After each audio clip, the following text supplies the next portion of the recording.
Yes, sir. Yes, na? Okay, sir. Okay, sir. Good evening to all of you, sir. Again. अच्छा, तो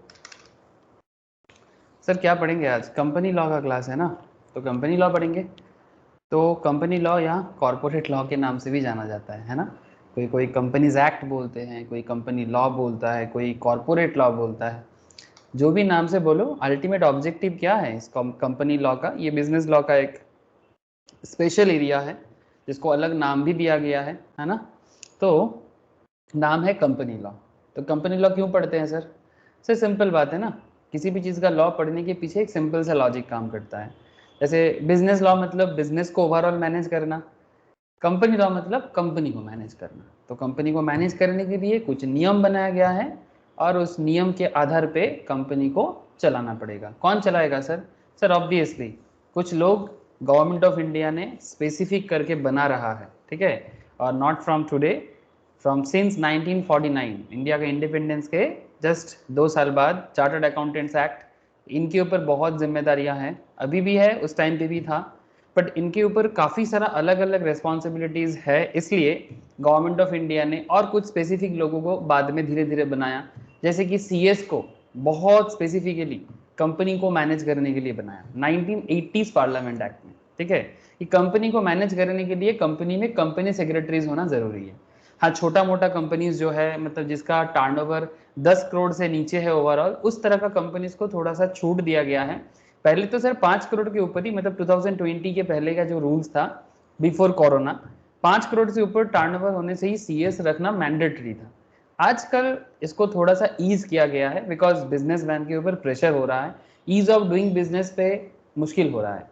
तो क्योंकि business करने में अगर इतना ज़्यादा रेस्ट्रिक्शन लगा जाए ना, हाँ मैं मानता हूँ कि प्रोफेशन वाइज थोड़ा सा मुश्किल हुआ है उस टाइम पे, बट सर बिजनेस जितना और बढ़ेगा इतना सीएस का भी बोलबाला बढ़ेगा। तो इसलिए कंपनी सेक्रेटरीज प्रोफेशन को बहुत ज़्यादा इंपॉर्टेंस दिया गया। तो चाहे आप चार्टर्ड अकाउंटेंट हो, चाहे आप कंपनी सेक्रेटरीज हो, चाहे आप कॉस्ट अकाउंटेंट मतलब सीएमए वाले जो होते हैं, इन्हें भी कंपनी लॉ का पता है। और सर लॉयर्स जो है उनको तो पता होता ही है, एलएलबी वाले, है ना। तो सर क्या पता करके क्या करता है? सर कुछ नहीं, कंपनी को मैनेज करना है। तो आज क्या पढ़ेंगे? आज ये जो कंपनी लॉ का करंट जो क्लासेस चल रहा है, ये बेसिक्स ऑफ कंपनी लॉ चल रहा है। तो इसमें आज मैं आप लोगों से कंपनी लॉ का कुछ ऐसी जगह से बात करूंगा, डिफरेंट काइंड ऑफ कंपनीज के बारे में। आप लोग शायद कोई कोई पहले सुने हो, कोई कोई शायद सुने नहीं हो, ठीक है। तो जिन्होंने सुना है वो रिपीट हो जाएगा, जिन्होंने नहीं सुना उनको सुनने को मिल जाएगा। सर सुनना मतलब क्या? मतलब आपको बस आइडिया आ जाएगा कि कितना तरह का कंपनी होता है। तरीका अगर आपको पता चल जाए, मतलब टाइप्स ऑफ कंपनीज अगर आपको पता चल जाए, इनका डेफिनेशन पता चले जाए, इसका रूल्स मतलब इसका सेक्शन पता चल जाए, तो आपको एक आइडिया हो जाएगा कि देश के अंदर कितना टाइप्स ऑफ कंपनी चलता है। और इसमें आपको ना जो कॉर्पोरेट वर्ल्ड है इसका एक आइडिया आ जाएगा। हाँ सर, ठीक है सर, चलो स्टार्ट करते हैं। Adriti, good good evening Adriti. Good evening sir. Good evening. अच्छा, जस्ट एक बार कंफर्म कीजिएगा कि क्या स्क्रीन शेयर है आप लोगों के साथ? Yes, sir. Yes, sir. बस सर, यस। बस अभी कुछ नहीं है, बस चालू करेंगे सर एकदम। एक बार याद कर लेते हैं सर, कंपनीज एक्ट का जो बेसिक्स है बहुत वाइटल है सर। कंपनी लॉ बेसिक्स में आपको पूरा कंपनी लॉ ही सीखने को मिल जाता है, मैं आपको इतना बोल सकता हूँ। बट हाँ, जितना आप टाइम टू टाइम और आगे बढ़ोगे, जैसे एग्जीक्यूटिव लेवल में, फाइनल लेवल में, इंटरमीडिएट लेवल में, आपको डिटेल्स में और पढ़ना पड़ता है। बट ये बेसिक्स तो सबको जानना पड़ेगा। जिनका कंपनी लॉ का बेसिक खराब है, मतलब ऐसा मान के चलो कि वो जैसे होता है ना कि अगर आपको बेसिक्स मैथ्स नहीं पता तो आगे जाके अलजेब्रा समझ नहीं आता, आगे जाके जियोमेट्री समझ नहीं आता, तो वैसा हो जाएगा। तो ये बेसिक्स है, ये बेसिक्स में जितना अच्छा आपका नॉलेज रहेगा आप उतने अच्छे से अपने आप को बिल्ड कर पाओगे। तो बेसिक्स में सवाल भी बहुत करते हैं, इवन इंटरमीडिएट लेवल में भी सवाल बहुत होता है, और फाउंडेशन लेवल में तो बेसिक ही बेसिक है, ठीक है। तो ये बेसिक बात मार्केट में बहुत इंपॉर्टेंट है सर। जैसे आप लोगों को पता है कि हम लोग दुर्गा पूजा से पहले कुछ स्पेशल एरिया डिस्कस किए थे, जैसे कि कंपनी क्या है, उसका फीचर्स क्या है ना सर? क्या आप लोगों को थोड़ा थोड़ा याद आ रहा है? बोलो ना। Yes sir, corporate wealth theory. अरे सर, कॉर्पोरेट वेल थियरी, ये तो मजा आ गया था। सर कौन सा case studies, popular case studies का नाम बताओ। कॉर्पोरेट वेल का नाम आते ही एक केस को, 2-3 केस तो याद आएगा, उसमें सबसे popular salmon versus salmon. Salmon नहीं, सोलोमन। सैल्मन नहीं Solomon. Solomon versus Solomon and company limited, इनका केस था, yes sir. Solomon versus Solomon. ठीक है, तो ऐसा कुछ फेमस केसेस था, और भी केसेस था उसमें। सोलोमन वर्सेस सोलोमन एक मतलब लैंडमार्क केस है। ठीक है, मतलब जो कभी नहीं भूला जा सकता है कंपनी लॉ के हिस्ट्री में, बिकॉज ये कॉर्पोरेट वेल का पूरा एरिया प्रीवियस 2 लेक्चर्स में आपको बहुत अच्छे से पता चला है कि सबसे पहला बात कि कंपनी अलग, उसका मेंबर अलग, कंपनी और कंपनी के मेंबर्स के बीच में एक डिस्टिंक्ट आइडेंटिटी होता है, लेकिन ज़रूरत पड़ने से बीच का पर्दा उठा भी जा सकता है, जिसको corporate veil, lifting of corporate veil बताया जाता है ना sir. Well can be lifted, well can be lifted, इसके बारे में चर्चा हुआ था। नॉर्मली एक पर्दा रहता है कंपनी और मेंबर्स के बीच में, ऑलवेज एक पर्दा रहेगा, बट अगर किसी पॉइंट में कभी भी कोई ज़रूरत पड़ जाए बहुत ज़्यादा, जो मतलब कंपनी के बिजनेस के ऊपर कोई सवाल है, कोई लीगलिटी का मैटर है, कोई लॉजिकल केसेस है, तो इस केस में बीच का पर्दा उठाया जाएगा। ये सब बात हुआ था सर, ये बीच का पर्दा उठाने वाला जो बात है ना सर, ये सब बातें हम लोग प्रीवियस लेक्चर्स में किए थे। सर आज क्या करोगे? सर आज टाइप्स ऑफ कंपनी पढ़ेंगे, ये आज बहुत ज़रूरी। Good evening sir, good evening Reshma, good evening. तो आज मैं आप लोगों के साथ बात करूंगा sir types of company, and उसके बाद जाके आपको मैं बताऊंगा corporation of company, incorporation, corporation नहीं सॉरी, इनकॉर्पोरेशन, मतलब कंपनी बनता कैसे है, कंपनी बनने का तरीका क्या है, प्रोसीडियर क्या है, ये उसके बाद होगा। लेकिन उससे पहले कितना तरह का कंपनी होता है ये तो जान लो। बड़ा मज़ेदार पॉइंट है सर, एकदम रियल लाइफ एग्जाम्पल के साथ आपको सुनने को मिलेगा, जानने को मिलेगा, मज़ा आ जाएगा। चलो सर चलो, देरी नहीं करना है, देरी भी नहीं करना है और जल्दबाजी भी नहीं करना है, बिकॉज जल्दी का काम शैतान का, और हम लोगों को शैतान बनना है कि इंसान बनना है? सर शैतान तो कभी नहीं बनेंगे। हाँ बोलो सर, इंसान बनना है ना, यही बोलना चाहते हो? अब कोई अगर बोलेगा नहीं हम यस सर। शैतान बनेंगे, तो बन जाओ शैतान, कौन रोकता है। अच्छा corporate veil will be lifted, ये वाला पॉइंट लास्ट वीक मतलब दुर्गा पूजा से पहले यहाँ हुआ था। तो कब कब होता है सर कॉर्पोरेट वेल, कब कब लिफ्ट किया जाता है? हाँ याद आ रहा है क्या? सर अगर आप एनिमी के साथ युद्ध, मतलब एनिमी के साथ बिजनेस करोगे, हाँ अपने फायदे के लिए कुछ भी करोगे सर। हाँ रे, अरे कुछ लोग होते हैं जानते हो, कुछ लोग होते हैं कि इसीलिए तो लॉ बनाना पड़ता है। जैसे मानो सिंपल सा बात है, मैं मैप हमेशा ओपन करके रखता हूँ, बिकॉज मुझे लगता है कि जब तक आप इंडिया नहीं समझोगे तब तक कोई भी बात का कोई मोल नहीं है। मोल समझते हो, वैल्यू, मतलब you have to understand your country, you have to understand your nation. जब तक आप अपने देश के बारे में नहीं समझोगे ना, तब तक ये लॉ, ये इकोनॉमिक्स किसके लिए पढ़ते हो? हाँ, सिर्फ अपने जॉब के लिए या डिग्री के लिए? अगर ये मेंटेलिटी है तो बड़ा ही नैरो मेंटेलिटी हो जाएगा सर। मतलब आपका mentality only for degree, only for job, ऐसा नहीं होना चाहिए। आपका मेंटेलिटी तो आपके देश के प्रति होना चाहिए। If you understand your country, तो हर चीज आपको बहुत ही सिंपलिस्टिक लगेगा। मतलब मेरा कहने का मतलब एकदम सिंपल है कि always try to understand India. जब आप इंडिया समझोगे तो आपको टैक्स भी समझ आएगा, जब आप इंडिया समझोगे तब आपको लॉ भी समझ आएगा, जब आप इंडिया समझोगे तब आप इकोनॉमिक्स भी समझ में आ जाएगा। सर कहना क्या चाहते हो? सर कहने का कोई कुछ नहीं है, सिंपल। आप बिजनेस समझना चाहते हो, इंडिया को समझो, बिजनेस भी समझ में आ जाएगा। मतलब हर बात में इंडिया कनेक्ट करने का कोशिश करो। इंडिया कनेक्ट करना मतलब प्रैक्टिकलिटी के साथ जोड़ना, और जितना प्रैक्टिकलिटी के साथ जोड़ोगे उतना हर चीज में ना नॉलेज आ जाएगा। भाई सर गवर्नमेंट आपको टैक्स लॉस क्यों पढ़ाते हैं? हाँ ऐसे ही कि आपको डिग्री मिलेगा और आपको जॉब मिलेगा? अरे उसका कुछ तो उसका कारण होगा, कुछ तो रीजन होगा। ऐसे ही टैक्स लॉज, ऐसे ही जीएसटी लॉ, ऐसे ही कंपनी लॉ, ऐसे ही बिजनेस लॉ। हाँ पागल है क्या सरकार? अब क्या बात मेरा समझ में आ रहा है आपको? हाँ सर, कि मैं क्यों बार बार इंडिया में फोकस करता रहता हूँ हर क्लास में। आप देखना, चाहे आप फाउंडेशन में क्लास में रहो, चाहे आप इंटरमीडिएट की क्लास में रहो, चाहे आप स्टॉक मार्केट करो, फाइनल में क्लास में रहो, आप देखना हमेशा एक चीज चलता रहता है कि इंडिया। क्यों? Because if you understand India, आपको हर चीज का मतलब समझ में आएगा कि भाई क्यों बिजनेस, क्यों टैक्स, क्यों लॉ, क्यों इकोनॉमिक्स, क्यों फाइनेंस, एवरीथिंग। ओके सर चलो, तो ये बात अभी टैक्स वगैरह छोड़ो, कंपनी लॉ में फोकस है सर। तो कहाँ जाना है? कुछ नहीं, ट्रेडिंग विद एनिमी के बारे में बोला था ना, corporate veil will be lifted. अपने एनिमी के साथ बिजनेस कर रहे हो, हाँ तो क्या करेगा भाई, कौन ओनर है उसको निकालो, ओनर को फाइंड आउट करो। वो एक रियल लाइफ केस हुआ था, एक इंग्लैंड, यूके और जर्मनी का एक, एक्चुअली यूके का एक कंपनी था और यूके के साथ मतलब यूनाइटेड किंगडम के साथ ब्रिटेन के साथ जर्मन का बहुत बड़ा लड़ाई चलता है, ठीक है, उस टाइम का, मतलब मैं second world war first world war का टाइम का बात कर रहा हूँ। तो उस कंपनी में कोई एक मेंबर था जो जर्मन का था। तो अगर ऐसा बात है तो फिर आप ट्रेडिंग विद एनिमी कर रहे हो, तो ट्रेडिंग विद एनिमी में बीच का पर्दा उठाया जाएगा। मतलब सिंपल बात है, कंपनी अलग मेंबर अलग वाला बात हटा के मेंबर्स को फाइंड आउट करके देखा जाएगा भाई कौन कंपनी का मेंबर है। ऐसा नहीं कि सिर्फ कंपनी से देख लो, नहीं, जरूरत पड़ने से बीच का पर्दा उठेगा।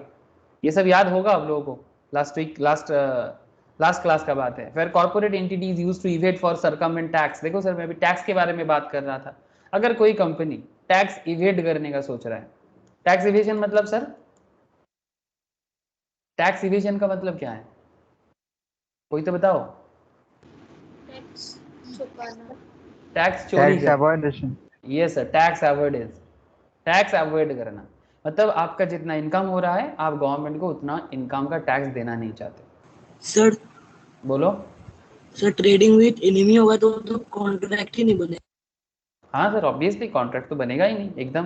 लेकिन अगर मानो कि कॉन्ट्रैक्ट बन गया उसके बाद एनिमी हो गया, ठीक है, पहले कॉन्ट्रैक्ट हो गया, बिजनेस डील हो गया, बट उसके बाद एनिमी हो गया वो कंट्री। हमेशा तो कोई कंट्री एनिमी रहता नहीं है ना। जैसे अगर मैं आपसे एक ज़माने का बात करूं, आज से इंडिया के एनिमी का नाम आता है तो दो नाम आ ही जाता है। हाँ सर, एक पाकिस्तान और पाकिस्तान और चाइना। चाइना, है ना। हाँ, ये कितना मतलब बदकिस्मती है हम लोगों का कि दो पड़ोसी है और दो ही हमारा एनिमी के नाम पे आ जाता है। अच्छा बात नहीं है, it's not a good thing sir. ये किसी भी कंटिनेंट के लिए, किसी भी देश के लिए बहुत खराब बात है। तो जैसे अगर मैं आपको, एक टाइम था, वो एक ट्रेन चलता था पाकिस्तान के साथ इंडिया का, लाहौर से लाहौर से अमृतसर तक, दिल्ली तक, सॉरी अमृतसर नहीं दिल्ली तक। ट्रेन का नाम क्या है, कोई बता सकता है। एक ट्रेन अभी भी चलता है, लेकिन जब मतलब वॉर सिचुएशन या फिर किसी भी तरह का खराब हरकत चलता है तो ट्रेन बंद कर दिया जाता है। ट्रेन का नाम क्या है, अरे बोलो ना, नहीं पता किसी को। ऐसे बांग्लादेश के साथ बस का आना जाना चलता रहता है सर, कोलकाता से बांग्लादेश का बस का आना जाना चलता रहता है, ये बहुत सारा है। लेकिन ये एक ट्रेन का नाम मुझे याद नहीं आ रहा है। आप लोगों में से किसी को याद नहीं आ रहा है? कोई तो बताओ सर ट्रेन का नाम। राजधानी। नहीं नहीं, राजधानी क्यों चलेगा पागल। मतलब बेसिकली दिल्ली से चलता है बोल के नहीं, मतलब वो एक्चुअली इंडिया के साथ पाकिस्तान का दोस्ती का मिसाल है। इंडिया पाकिस्तान ट्रेन, आप लिखो ना, मिल जाएगा।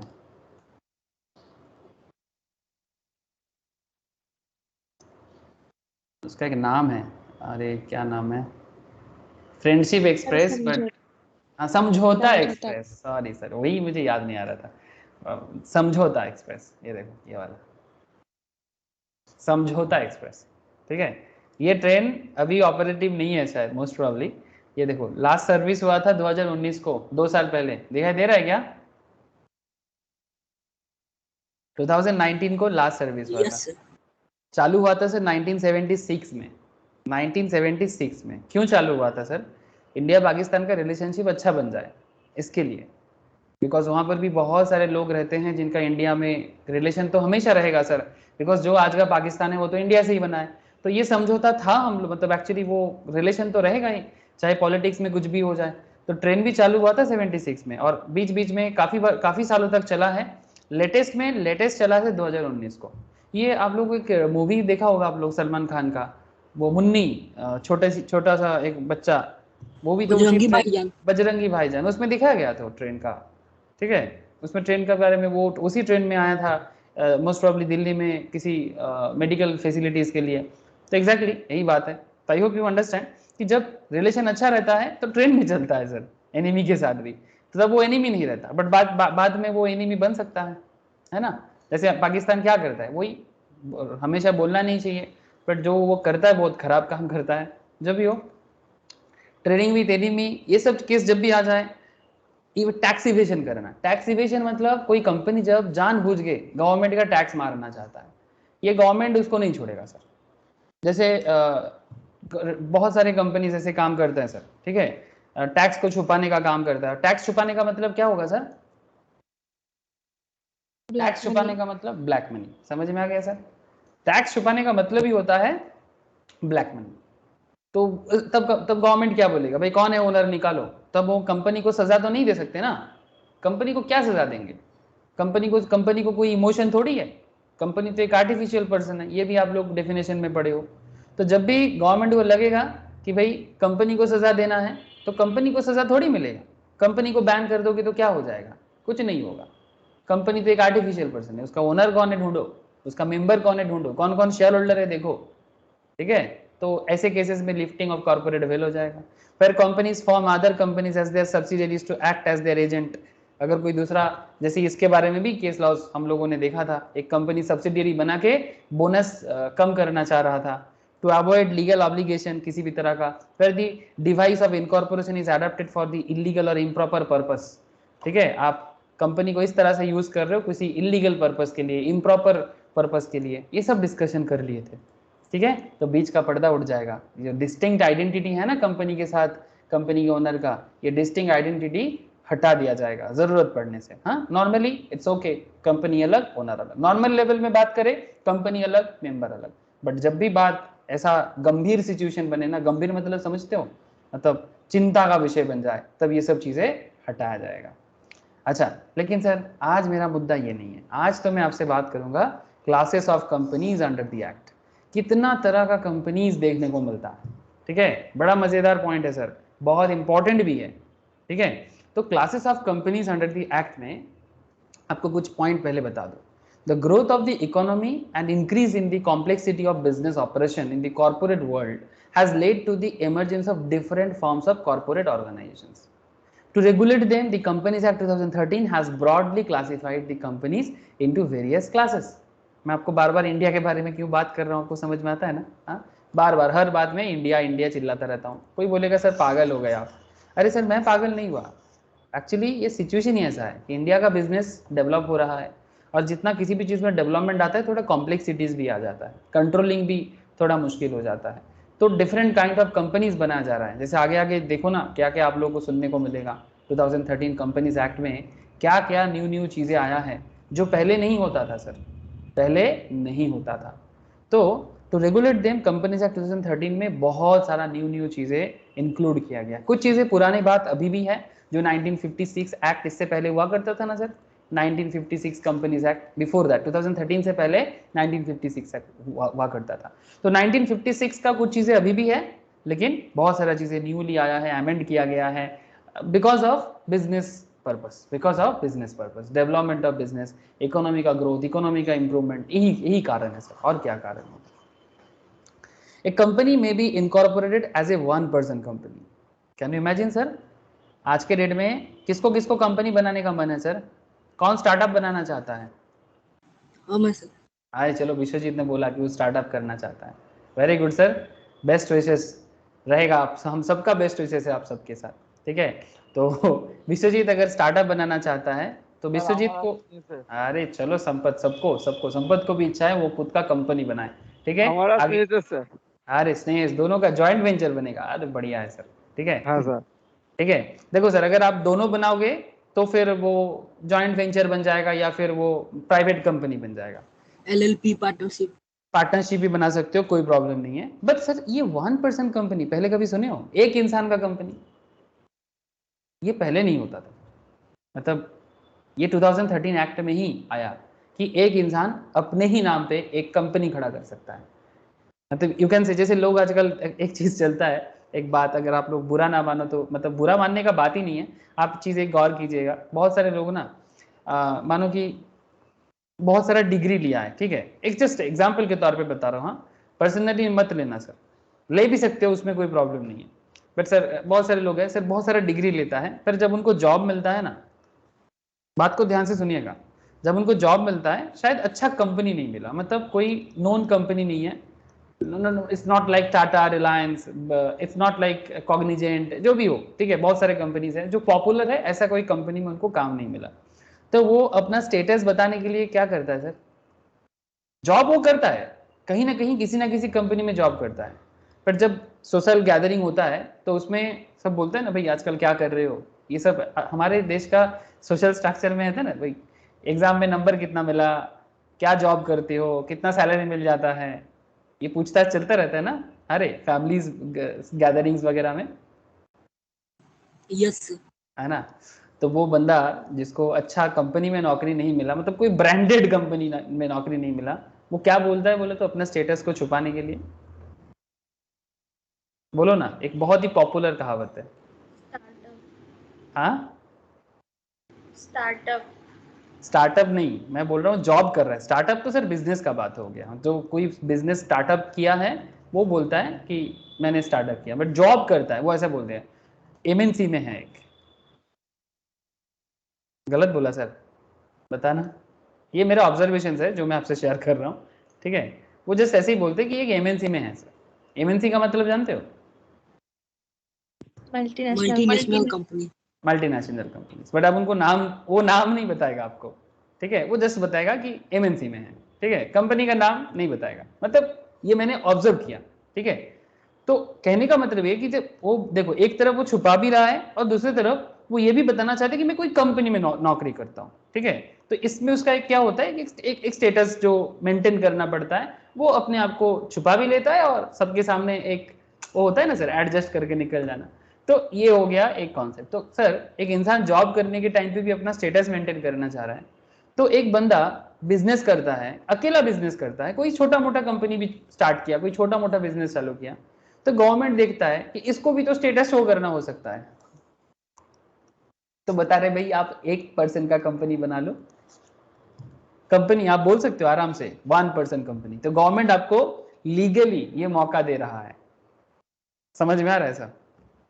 गवर्नमेंट आपको लीगली आपका स्टेटस बिल्ड करने का मौका दे रहा है। जैसे यहाँ पर एमएनसी क्या था, स्टेटस था कि भाई मैं एमएनसी में जॉब करता हूँ। आप कंपनी का नाम छुपा सकते हो, कोई प्रॉब्लम नहीं है। तो यहाँ पर आपका कंपनी शायद कोई कंपनी, मतलब इतना बड़ा कंपनी नहीं है, बट इतना आप बता सकते हो कि मेरा खुद का कंपनी है। हाँ सर, ये भी तो एक स्टेटस हो गया ना।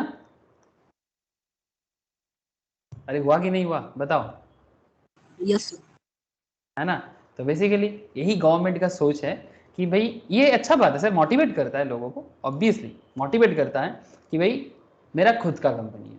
अगर आप बोलोगे नहीं मेरा एक छोटा सा दुकान है, हाँ I just have a shop own करता हूँ एक, इसमें सुनने में कैसा लग रहा है ना, मैं एक शॉप ओन करता हूँ, एक दुकान है चलाता हूँ, ऐसे बोलने में क्या छोटा मोटा फीलिंग आ रहा है, बट बड़ा फीलिंग आ जाएगा सर कंपनी बोलने से। ऐसे ये प्राइवेट कंपनी होता है सर, ये बता दूं आपको कि OPC is also type of private company, उसको प्राइवेट कंपनी का डेफिनेशन के अंदर ही लिया गया, बट स्पेसिफिक फीचर्स भी इनको दिया गया कि एक इंसान एक कंपनी बना सकता है। ये 2013 कंपनीज एक्ट का एक बहुत बड़ा खेल है, ठीक है। मजा आ रहा है सर? हाँ, बिजनेस करने का मजा आ रहा है। अगर खुद को नहीं आ रहा है तो आसपास में से को देखो सर, आप लोग कौन बन रहे हो, प्रैक्टिशनर्स बनोगे, सीए में बनोगे। तो अगर खुद को मजा नहीं आता है कोई बात नहीं, बट लोगों को मजा लगाओ, मतलब लोगों के मन में घुसाओ। जो पढ़ रहे हो ना, लोगों को बोलो भाई बनाओ कंपनी। सर लोग कंपनी बनाएगा तो आपको क्या है, अरे बोलो ना, लोग कंपनी बनाएगा तो आपका क्या फायदा। शायद आपको कंपनी नहीं बनाना है, जरूरी नहीं कि हर कोई कंपनी बनाए, लेकिन आप लोग तो लीगल प्रैक्टिशनर्स बनोगे। अगर लोग कंपनी बनाएगा तो आपको क्या फायदा। ऑडिट करने के लिए जाएंगे। अरे ऑडिट तो बाद में, सबसे पहले तो कंपनी बनाने के लिए आपके पास आएगा, उसको पता ही नहीं चलेगा ना कि क्या लीगल मैटर्स है, क्या डॉक्यूमेंटेशन है। हाँ, नहीं समझे? Yes sir. तो लोगों को मोटिवेट करते चलो, सिर्फ पढ़ के क्या करोगे, किताबी ज्ञान से कुछ नहीं मिलता। किताब का ज्ञान जो है उसको शेयर करते जाओ। लोगों को सिर्फ बताना नहीं कि मैं सीए कर रहा हूं, मैं सीएस कर रहा हूं, मैं सीएमए कर रहा हूं, सिर्फ बताना नहीं है, जो कर रहे हो उसका यूज करते चलो। अपना प्रोफेशनल बनने से पहले बना लो, बिफोर बीइंग ए प्रोफेशनल, उससे पहले प्रोफेशनल का जो एनवायरनमेंट है ना वो क्रिएट करो सर, जरूरी है, ठीक है। आज से स्टार्ट करोगे, 4-5 साल में जब बन जाओगे, फिर आपका रास्ता रेडी हो जाएगा। ये बहुत बेहतरीन, मतलब बहुत बेहतरीन सोच है सर। अगर आप इस तरह का सोचोगे तो बन जाओगे। मतलब कहना क्या है सर, कुछ नहीं है, आसपास में जो भी है, जिसका भी दुकान है, आप उसको बोलो, मतलब ऐसे हर किसी को नहीं, थोड़ा अपना दिमाग को भी बेहतर रखो। जिसको ऐसा शौक है ना भाई कंपनी करना है, एक अपना कंपनी है, अब बनाना, कोई दिक्कत नहीं है, मैं देख लेता हूँ तेरा डॉक्यूमेंटेशन वगैरह। तो फिर जो फार्म में आप आर्टिकल ट्रेनिंग में काम करोगे, उसके साथ बात कर लो और फिर धीरे धीरे जो भी है इस तरह से अपना क्या है, अपना अपना मार्केटिंग करते चलो। हाँ सर, सर क्या बोल रहे हो, कुछ समझ नहीं आ रहा है। अरे सब समझ आ जाएगा, सब समझ आ जाएगा समय के साथ साथ। देखो, तो 1% कंपनी किसी को बनाना है तो उसका प्रोविजन कंपनीज एक्ट 2013 दे दिया। सर प्राइवेट कंपनी का कॉन्सेप्ट तो पहले से भी था, अभी भी है। सर पब्लिक कंपनी ये तो है ही सर। हाँ, पब्लिक कंपनी, बड़ा कंपनी। हाँ, पब्लिक कंपनी मतलब बेसिकली कोई गवर्नमेंट कंपनी हो या स्टॉक मार्केट लिस्टेड कंपनी, ये तो सपना है सर। हाँ, ड्रीमर लोग सपना देखते हैं कि मेरा भी कंपनी BSE NSE में लिस्टेड हो, बड़ा मजा आएगा। Depending upon the number of members joining it, ये सब डिपेंड करता है कि कितना मेंबर्स है, कितना कैपिटल का फ्लो चल रहा है, ये सब डिपेंड करता है। Again it may either be an unlimited company or may be a limited by shares or by guarantee or by both. मतलब कंपनी का तरीका देखो सर, एक बार हमने बात बता दिया आपको, मेंबर्स के बेसिस पे 1% कंपनी बन सकता है, प्राइवेट कंपनी बन सकता है, पब्लिक कंपनी बन सकता है, depending upon the members. But जब बात आता है लाइबिलिटी का, तब अनलिमिटेड कंपनी बन सकता है, लिमिटेड बाय शेयर्स वाला कंपनी बन सकता है, लिमिटेड बाय गारंटी वाला कंपनी बन सकता है, बोथ एक साथ हर एक कैरेक्टर बन सकता है। सर कैसे पता चलेगा कि लिमिटेड बाय गारंटी कैसा है, लिमिटेड बाय शेयर्स कैसा है, अनलिमिटेड क्या है? वेट सर, अभी तो मतलब अभी सीखेंगे हम लोग। Okay, on the basis of control companies can be classified as associate company. Controlling के बेसिस पे, बात को ध्यान से सुनना, जब बात कंट्रोलिंग का आ जाए, मतलब कौन कंट्रोल कर रहा है कंपनी को, किसके कंट्रोलिंग में है, जब मैटर इज अबाउट कंट्रोलिंग, तो कंपनी का एसोसिएट कंपनी हो सकता है, होल्डिंग कंपनी हो सकता है, सब्सिडियरी कंपनी हो सकता है, some other forms of classification of companies, जैसे कि फॉरेन कंपनी, जो फॉरेन की कंपनी इंडिया में आके बिजनेस कर रहा है, सरकार का कंपनी रहते, government company, state government own, central government own, ये पब्लिक कंपनी भी होता है। स्मॉल कंपनी, छोटा कंपनी क्या है, कैपिटल के बेसिस में डिसाइड किया जाता है। डॉर्मेंट कंपनी, कंपनी पेपर्स में है, चालू करेगा बट अभी तक किया नहीं है। सर ऐसा भी हो सकता है क्या कि मैं अपना कंपनी बना के रख सकता हूँ, फ्यूचर में काम करूंगा? यस, डॉर्मेंट है, अभी चुपचाप है, कभी फ्यूचर में जाग जाएगा। ठीक है। निधि कंपनी, सर इसमें तो एक जबरदस्त चर्चा चलेगा। निधि कंपनी, निधि कंपनी, इसके बारे में आप लोग कभी कभी सुने हो सर, निधि कंपनी? हाँ sir. No sir. No sir, आज सुनोगे सर, गजब कंपनी है। इंडिया का जो साउदर्न पार्ट है ना सर, मतलब साउथ इंडिया, साउथ इंडिया में स्पेसिफिकली एक जगह का नाम लेना ही पड़ेगा, तमिलनाडु, और एज वेल एज कर्नाटका में थोड़ा बहुत, केरल का भी कुछ हिस्सा है। ठीक है, साउदर्न इंडिया का जो एकदम हार्डकोर साउदर्न पार्ट है, वहां पर बड़ा पॉपुलर है। 80% of Nidhi company southern India में है सर, बाकी पार्ट में वो कल्चर थोड़ा कम है। सर क्या करता है, वेट बताऊंगा सर, इतना समझ के चलो कि it's a type of banking system, इसको NBFC कहते हैं, नॉन बैंकिंग फाइनेंशियल कंपनी जैसे होते हैं ना, जैसे चोलामंडलम फाइनेंस, मुथूट फाइनेंस, ये सब तो नाम सुने हो। अरे यस सर। है ना, ये फाइनेंस कंपनी है ना, कि जैसे बैंक में अगर किसी को लोन नहीं मिल रहा है तो NBFC इजीली लोन प्रोवाइड कर देता है बिजनेस की तरह, वो डिपॉजिट नहीं लेता, आपको लोन देता है और हाई रेट में इंटरेस्ट लेता है। निधि कंपनीज भी वैसा ही है, बट थोड़ा सा अलग। सर कितना अलग, वेट करना पड़ेगा, सब एक साथ नहीं बनेंगे क्योंकि एक एक करके जाना है ना सर। ओके, अच्छा सर, और एक तरह का कंपनी बन सकता है जो चैरिटेबल ऑब्जेक्ट्स में बनता है। ऐसा कंपनी को सेक्शन कौन सा कंपनी बोलते हैं, जल्दी बोलो? चैरिटेबल, हाँ, section 8 company. Section 8 company, thank you sir. जो चैरिटेबल ऑब्जेक्ट में बनता है उसको सेक्शन 8 कंपनी बोलते हैं। ठीक है, तो ये सब जानना पड़ेगा सर। ओके, सबका फीचर, सबका कैरेक्टर, तभी ना लोग आएगा आपके पास कि भाई मेरा एक कंपनी बनाना है, तो आप क्या पूछोगे, भाई कंपनी तो बहुत तरह का होता है, आप कैसा कंपनी बनाओगे? हाँ sir, as a financial, as a मतलब लीगल एडवाइजर, जब आपके पास कोई आएगा कंपनी के बारे में, भाई मेरा एक कंपनी बनाना है, तो आप पूछोगे ना उसको, तो उसके लिए आपको तो पता होना चाहिए। तो सबसे पहले हम लोग बात करेंगे सर लाइबिलिटी के बेसिस में, बड़ा इंटरेस्टिंग केस है। लाइबिलिटी बहुत ही लीगल मैटर में बहुत काम आता है सर। ठीक है, कि लाइबिलिटी कैसा रहेगा, मतलब जब मुश्किल का घड़ी आता है ना, मुश्किल का घड़ी समझते हो मुश्किल का घड़ी मतलब समय। हाँ, समय जब कंपनी का खराब चलता है, तब ये वाला बात सबसे पहले दिमाग में सबको आता है कि भाई सब तो ठीक है पर लाइबिलिटी तो बहुत हो जाएगा। ठीक है, तो लाइबिलिटी को कैसे मेंटेन करना है, उसके ऊपर बेस करके कंपनी कैसे बन सकता है। ये कंपनी का जब हम लोग फीचर्स पढ़े थे, मतलब एकदम स्टार्टिंग में, आई थिंक एक दो क्लास पहले, तब ये बात हुआ था। फिर से बात कर रहा हूँ sir, company limited by share.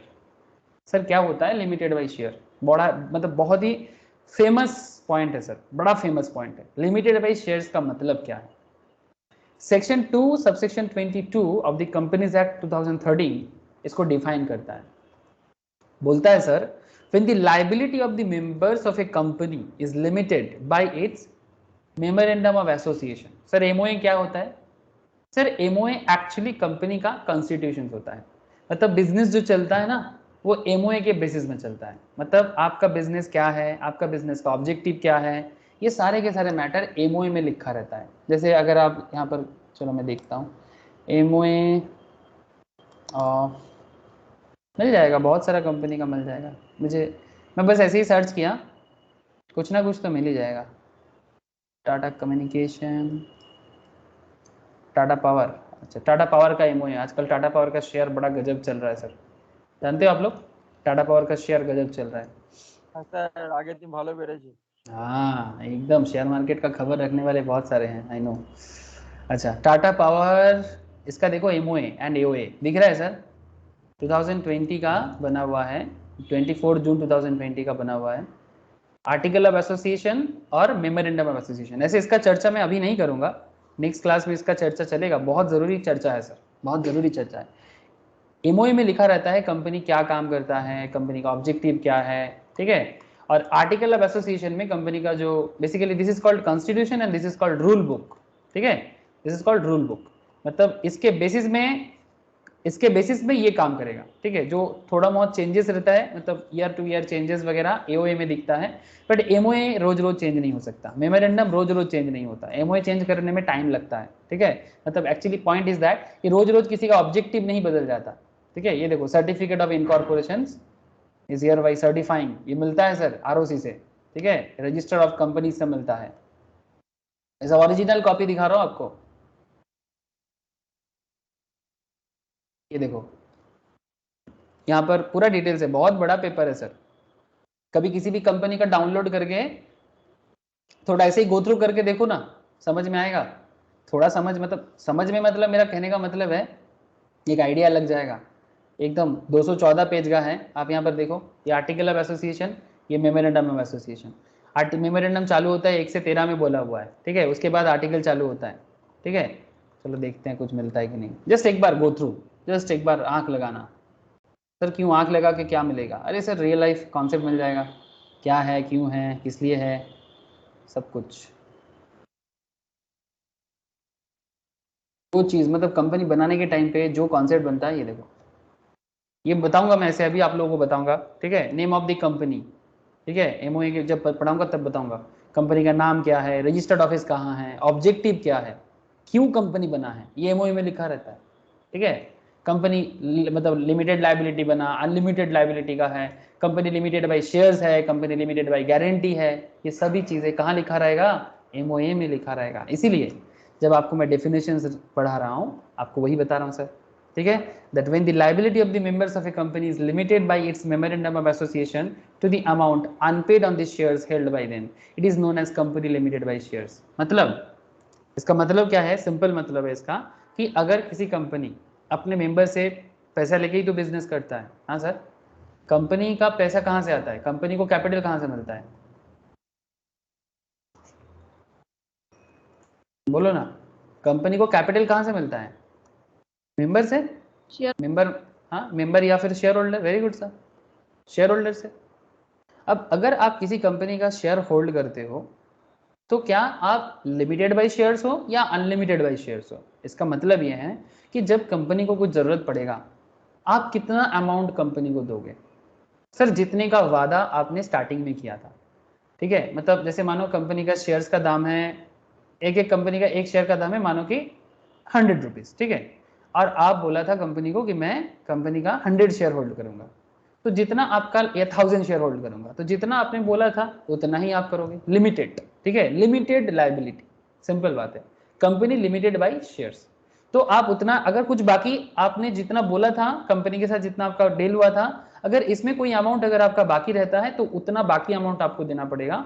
लेकिन अनलिमिटेड में क्या हो जाता है, जितना बाकी रहेगा पूरा का पूरा अमाउंट पे सभी शेयर होल्डर का लायबिलिटी आ जाएगा। ठीक है, आगे आगे मैं इसको एक साथ कंपेयर करके बताऊंगा, कुछ और पॉइंट देख लो। इट दस implies that for meeting the debts of the company, देखो सर मैं बोला ना कंपनी को जरूरत कब पड़ सकता है, जब कंपनी का मार्केट में डेब्ट मतलब क्या है, डेब्ट मतलब लोन सर, लोन। ठीक है, कंपनी का मार्केट में बहुत लोन हो गया, बिजनेस क्या कंपनी लोन हो गया, हो सकता है ना, लेकिन जब लोन मतलब कंपनी का डेब्ट इतना हो गया है कि अभी कंपनी किसको बोलेगा, कंपनी किसको बोलेगा कि भाई मेरा लोन हो गया है, मेरा लोन चुकाओ, किसके पास जाएगा बोलो ना, भागे भागे किसके पास जाएगा, share holder member, share holder के पास, मेंबर के पास, है ना। तो share holders may be called upon to contribute only to the extent of the amount which remains unpaid on his share holding. जैसे मानो आप अगर कंपनी का 1000 शेयर होल्ड करते थे, आप कंपनी का 1000 शेयर होल्ड करते थे और कंपनी का शेयर का प्राइस बुक वैल्यू वाइज मानो कि 100 रुपीज, एक होता है फेस वैल्यू, एक होता है बुक वैल्यू, तो बुक वैल्यू लिया जा सकता है, फेस वैल्यू लिया जा सकता है, इससे डिटेल डिस्कशंस बाद में करेंगे आपके साथ, फेस वैल्यू होगा कि बुक वैल्यू होगा या मार्केट वैल्यू होगा, इट्स अ डिफरेंट कॉन्सेप्ट। ठीक है, 3 तरह का कॉन्सेप्ट होता है, एक होता है बुक वैल्यू, एक होता है फेस वैल्यू, एक होता है मार्केट वैल्यू, वो आगे का चर्चा है, अभी उतना छोड़ो। अगर आप 1000 शेयर्स होल्ड करते हो, एक शेयर का दाम 100 है, ठीक है, 100 पर शेयर है, ठीक है, तो अगर आपने 1000 शेयर में से मानो कि 900 शेयर का पेमेंट आपने पहले ही कर दिया था 100 के हिसाब से, बट अभी भी 100 शेयर का पेंडिंग है, 100 शेयर का पेमेंट आपका बाकी है, ड्यू है आपका, तो अगर लिमिटेड बाई शेयर्स है, लिमिटेड बाई शेयर्स है, तो फिर आप कितना अमाउंट अभी पे करोगे कंपनी को, कंपनी को 10,000। ओनली 100 शेयर्स का पैसा, very good sir, only 100 share का पैसा जितना आपका बाकी है, ठीक है, इतना। लेकिन अगर अनलिमिटेड बात होता ना तो वो ऐसा नहीं देखता, वो उसमें देखा जाता कि भाई वो सब छोड़ो कितना शेयर्स है नहीं है, वो सब नहीं, वो जितना कंपनी का लायबिलिटी होगा ओनर को अपने बीच में डिवाइड करना पड़ेगा और कोई चारा नहीं बचेगा वहां पर। ठीक है, मतलब वहां पर कंपनी का लायबिलिटी मतलब मेंबर्स का लायबिलिटी, पर जब लिमिटेड लायबिलिटी वाला कॉन्सेप्ट हो जाता है तो उसमें कंपनी का लायबिलिटी मतलब मेंबर्स का लायबिलिटी लिमिटेड है। ठीक है, तो क्या बोलते हैं सर, इट मे बी, अच्छा सॉरी, यहाँ पर called upon contribute only to the extent of the amount which remains unpaid on his shareholding. His separate property cannot be encompassed to meet the company's debt. मतलब ऐसा नहीं कि market में company का बहुत बड़ा डेप्ट हो गया, बहुत लोन हो गया, लाइबिलिटी हो गया, तो आपने पार्क स्ट्रीट में एक बड़ा सा दुकान खुद से बना के रखे हैं, या फिर अलीपुर में आपका फ्लैट है, या फिर मुंबई में मेरिन लाइंस में आपका बहुत बड़ा फ्लैट है, तो उसको बेच के कंपनी का पेमेंट करना है, नहीं, आपके पर्सनल प्रॉपर्टी में हाथ नहीं लगाएगा कोई। आपको बात समझ में आ रहा है सर? आप कहीं पर कुछ भी खरीद के रखो अपने पर्सनल लेवल में, वो आपका पर्सनल है। कंपनी का मार्केट में डेब्ट है और आप एक लिमिटेड शेयर होल्डर हो, तो आपके पर्सनल प्रॉपर्टी में हाथ नहीं लगा जाएगा। ये separate property can not be encompassed to meet the company's डेब्ट। बात कुछ समझ में आया सर? हेलो, बोलो सर, बोलो, समझ में आ रहा है कि नहीं? Yes sir. यस ना, तो ये होता है लिमिटेड बाय शेयर्स, एकदम गांड बांध लो sir. It may be worthwhile to know that though a shareholder is a co-owner of the company, he is not a co-owner of the company's asset. ये बात भी ध्यान रखिए सर।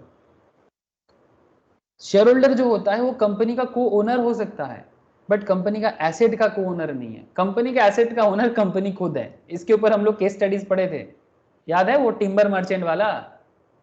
यस है ना, कंपनी का एसेट का मालिक कंपनी खुद है, कंपनी का एसेट का मालिक मेंबर नहीं हो सकता, लेकिन कंपनी शेयर होल्डर कंपनी को को ओन करते हैं। अगर किसी कंपनी में 100 शेयर होल्डर है तो 100 शेयर होल्डर मिला के किसी एक ए लिमिटेड या बी लिमिटेड को ओन करेगा।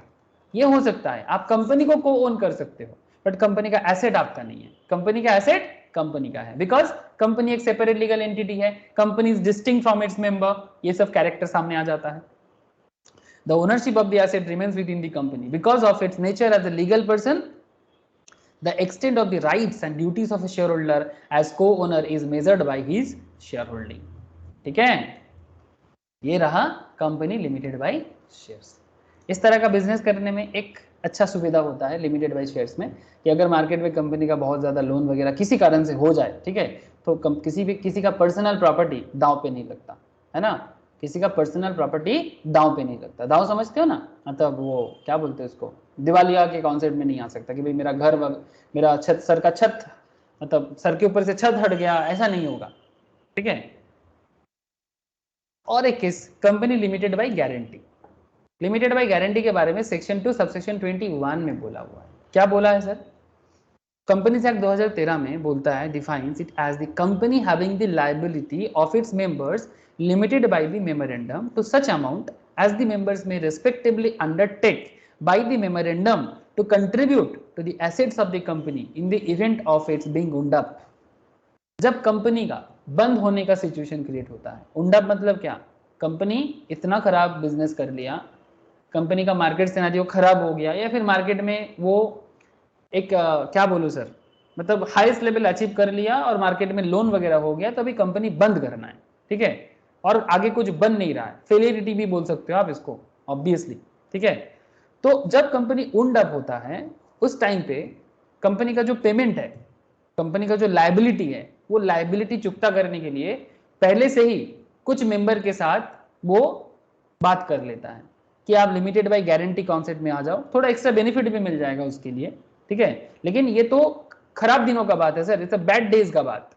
बैड डेज के बारे में अभी से क्यों सोचना, हाँ सर बैड डेज के बारे में पहले से सोच लेना चाहिए, क्योंकि जब बुरा वक्त चालू होता है ना तो चालू चलता रहता है, ठीक है। जैसे आप रिलायंस कम्युनिकेशन का हालत देखो, अनिल अंबानी का, हाँ ऐसा बुरा वक्त चालू हुआ, खत्म ही नहीं हो रहा है उनका, पता है कि नहीं। अरे Reliance communication, Yes, sir. Mukesh Ambani का भाई का बात कर रहा हूँ सर, हाँ ये देखो क्या बोलता है यहाँ पर, Reliance communication limited is an Indian mobile network provider headquarter in Navi Mumbai. एक जमाने में ये कंपनी का शेयर का देखो 800 टका करके एक शेयर का दाम हुआ करता था, जमाना 2008-9 का बात कर रहा हूँ। उसके बाद से इसका बिजनेस सिनेरियो इतना धीरे धीरे खराब होता गया कि ये अभी बैंकरप्सी मोड में चल रहा है। बैंकरप्सी समझते हो सर, दिवालिया, दिवालिया. मतलब उसका कंपनी का एसेट बेच बेच के लोन रीपे कर रहा है। थोड़ा देखोगे हिसाब, ये देखो, is an Indian mobile network provider headquarter in Navi Mumbai that offered voice and 2G 3G 2019 company filed for bankruptcy as it was unable to sell asset to repay its डेब्ट। इवन अपना एसेट भी नहीं सेल कर पा रहा था, इसलिए bankruptcy हो गया। कम से कम एसेट बेच के रीपे कर देता, वो भी नहीं कर पाया। इट हैज एन एस्टिमेटेड डेब्ट of 50,000 crore against assets of 18,000 crore. Asset है इसके पास 18,000 करोड़ का और मार्केट में लोन हो गया 50,000 करोड़ का। As of March 2020, the company reworked its strategy and continues to operate 4G data service, filed line communication data center service and enterprise solution as well as ये सब अभी फिर से स्टार्ट करने का सोच रहा है। आप चाहो तो इसका केस लॉस थोड़ा देख सकते हो सर, ठीक है, थोड़ा सा जरूर देख सकते हो, लेकिन आपको समझ में आ गया होगा कि बिजनेस में ये बैड डेज आ सकता है। नॉट जस्ट रिलायंस कम्युनिकेशन, ठीक है, नॉट जस्ट रिलायंस कम्युनिकेशन, और भी केसेस है। ये देखो लॉ का मैटर है, कंपनी लॉ स्ट्रॉन्ग करो सर, ये सब रियल लाइफ केस समझ में भी आएगा और कंपनी के मैटर में आप ये सब चीजों में काम भी कर सकते हो। ये देखो in 2013 Reliance communication signed a multi year manage service segments with Ericsson, Sony Ericsson एक कंपनी चलता था पहले, to manage service of wireline and wireless network 1 lakh kilometre of fibre and mobile infrastructure of 11 telecom circles in India. The arrangement was a smooth business relationship until 2016, post which Reliance Communications struggled to pay the dues. This has been as an impact of Reliance Jio that disrupted the Indian telecom industry with its aggressive pricing. ठीक है, मतलब उसके भाई के कारण ही इसका business और खराब हो गया, ठीक है। और उसके बाद ये जितना इसका मार्केट में ड्यू था, ये देखो, the supreme court reviewed the matter and ordered Reliance communication to pay 550 crore to Ericsson by 30 September. Ericsson को 550 करोड़ देने के लिए बोला। Reliance commission filed a comply with the payment and sought an extension of 60 दिन। Ericsson filed a contempt petition in supreme court. ये सब real case हुआ था। इन February 2019, a Supreme Court has held Anil Ambani and 3 others guilty of contempt of court and directed them to make payment by 19 March. नहीं दे पा रहा था। In the meantime, Mukesh Ambani, the elder brother of Anil, helped him with a bailout of 463 crore, 463 crore देके, मतलब almost 500 crore देके bell लिया, which he paid just a day before the deadline on 18th March. Reliance Communication Limited has paid 550 crore to Swedish multinational telecom and networking firm Ericsson at day before Supreme Court deadline, the Anil Ambani-led company said in a statement. मतलब अगर मुकेश अंबानी आके ना बचाता अनिल अंबानी को तो उसका jail हो जाता। कुछ समझ में आ रहा है सर? हेलो, कुछ समझ में आया केस कि बुरा दिन कैसा होता है? Yes, Yes, sir. Yeah. Yes. Try to understand sir, बुरा दिन बहुत कुछ हो सकता है, ठीक है, तो रेडी रहना चाहिए। नहीं तो आप सोचोगे मन ही मन में, अरे भाई कब क्या होगा उसके लिए अभी से क्या, अरे का लॉ है सर, हर चीज़ को पहले से रेडी रखना पड़ता है, ठीक है। तो जब तो इसमें क्या है, शेयर होल्डर्स क्या बोलता है कि भाई मैं कुछ गारंटी लेता हूँ कंपनी के एसेट्स पे कि जब बुरा वक्त आएगा, मार्केट में कंपनी का लोन बढ़ जाएगा, तो मैं कुछ गारंटी लेता हूँ कि इतना शेयर्स मेरा होगा, ठीक है। Thus the liability of the member of a guarantee company is limited up to a stipulated sum mentioned in the memorandum. Members cannot be called upon to contribute beyond that stipulated sum. मतलब जितने का guarantee company के assets पे वो लेता है, उतना assets के लिए वो गारंटी देगा कि भाई उंडप पे मैं हूं, बट उसके ऊपर नहीं, ठीक है, उसके ऊपर नहीं। The common features between a guarantee company and the company having share capital are legal personality and limited liability. मतलब गारंटी लिया मतलब उसके ऊपर नहीं जाएगा लायबिलिटी, किसका, मेंबर का। इन द लैटर केस, मतलब जब बात लीगल शेयर कैपिटल का आता है, लिमिटेड बाय शेयर का, the members liability is limited by the amount remaining unpaid on the shares which each member holds, both of them have to state in their memorandum that the members liability is limited. मतलब company का जो MOA होता है वहां पर लिखा रहना पड़ेगा। जैसे मैं आपको अभी टाटा पावर का दिखा रहा था ना, अभी हम लोग टाटा पावर का दिख रहा था, इसमें लिखा रहेगा, पढ़ोगे तो दिख जाएगा आपको, धीरे धीरे आगे आगे देखते जाना कभी, ठीक है। डाउनलोड करके भी देख सकते हो, अगर बोलोगे तो मैं शेयर कर लूंगा, ऐसे मिल जाएगा, टाटा पावर एमओए करके गूगल सर्च करो मिल जाएगा, ठीक है। तो कहने का मतलब बड़ा सिंपल है सर कि कंपनी लिमिटेड बाय गारंटी है, कंपनी लिमिटेड बाय शेयर्स है, दोनों भी हो सकता है। ओके सर, बोलो क्लियर हो रहा है सर? हाँ sir. Yes, sir. However, the point of distinction between these two types of companies is that in the former case, members may be called upon to discharge their liability after commencement of the winding up and only subject to certain conditions. But in the latter case, मतलब limited by shares, they may be called upon to do so at any time. मतलब जब आप guarantee लोगे, limited by guarantee मतलब business जब owned up होता है तभी आपको बुलाया जाएगा, पर जब आप लिमिटेड बाय शेयर्स का बात है तो आपको किसी भी टाइम बुलाया जा सकता है, either during the companies life time और ड्यूरिंग इट्स वाइंडिंग अप, किसी भी टाइम पे। It is clear from the definition of the guarantee company that it does not raise its initial working funds from its member. Therefore, such a company may be useful only where no working funds are needed, for where these funds can be held from the source like endowment, fees, charges, donation, etc. ठीक है, कौन आ गया? Okay, तो ये real में case ऐसा हुआ था सर, आप चाहो तो बाद में गूगल करके ये वाला केस स्टडीज कर सकते हो डिटेल्स में। ऐसा ही केस, मतलब ये जो प्रॉब्लम अभी बताया ना सर, ऐसा केस हुआ था in Narendra Kumar Agrawal versus Saroj Malu. The Supreme Court has laid down that the right of a guarantee company to refuse to accept the transfer by a member of his interest in the company is on a different footing than that of a company limited by shares. The membership of a guarantee company may carry privilege much different from those of ordinary shareholders. मतलब guarantee company mainly उसी time पे आएगा जब winding up वगैरह होगा, otherwise guarantee company का normal time में इतना मतलब कॉल नहीं होता उनको, ठीक है। तो ऐसा रियल में ऐसा केस हुआ था नरेंद्र कुमार अग्रवाल वर्सेस सरोज मालू का केस में, ठीक है। आगे देखो सर, अब बात करेंगे सर अनलिमिटेड कंपनी को। सर बोलो, limited by shares, limited by guarantee, clarity है कि नहीं है? हाँ सर। हाँ सर। Yes, sir. अब सर अनलिमिटेड कंपनी कौन होता है? सर सुन के ही लग रहा है ना कि कंपनी के लायबिलिटी के मेंबर्स का अनलिमिटेड लायबिलिटी, जितना कंपनी लायबिलिटी बनाएगा उतना लायबिलिटी मेंबर का भी होगा, सिंपल बात है, मतलब कोई लिमिट नहीं है, अनलिमिटेड। ऐसे आप लोग अनलिमिटेड डेटा पैक, हाँ अनलिमिटेड डेटा पैक जैसे ब्रॉडबैंड देता है, ठीक है, अनलिमिटेड, वैसे यहाँ पर अनलिमिटेड लायबिलिटी, ठीक है।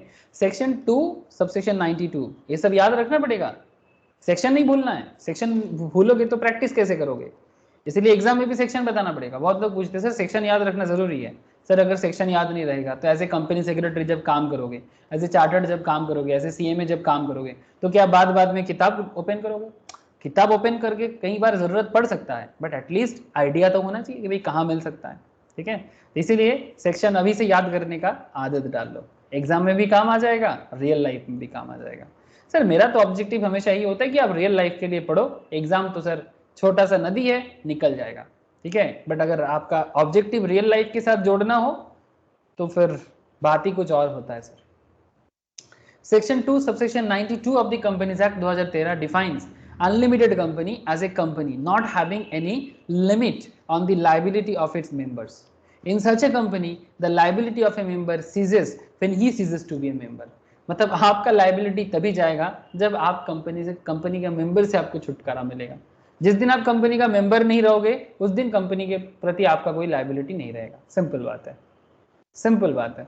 The liability of each member extends to the whole amount of the company's debts and liabilities. Company market में जितना लाइबिलिटी करेगा, जितना डेप्ट लेगा, सारे के सारे मेंबर पे वो लाइबिलिटी चला जाएगा। इट्स लाइक नॉर्मल बिजनेसमैन का जैसा होता है। नॉर्मल बिजनेसमैन मतलब सोल प्रोप्राइटरशिप का बात कर रहे हैं सर।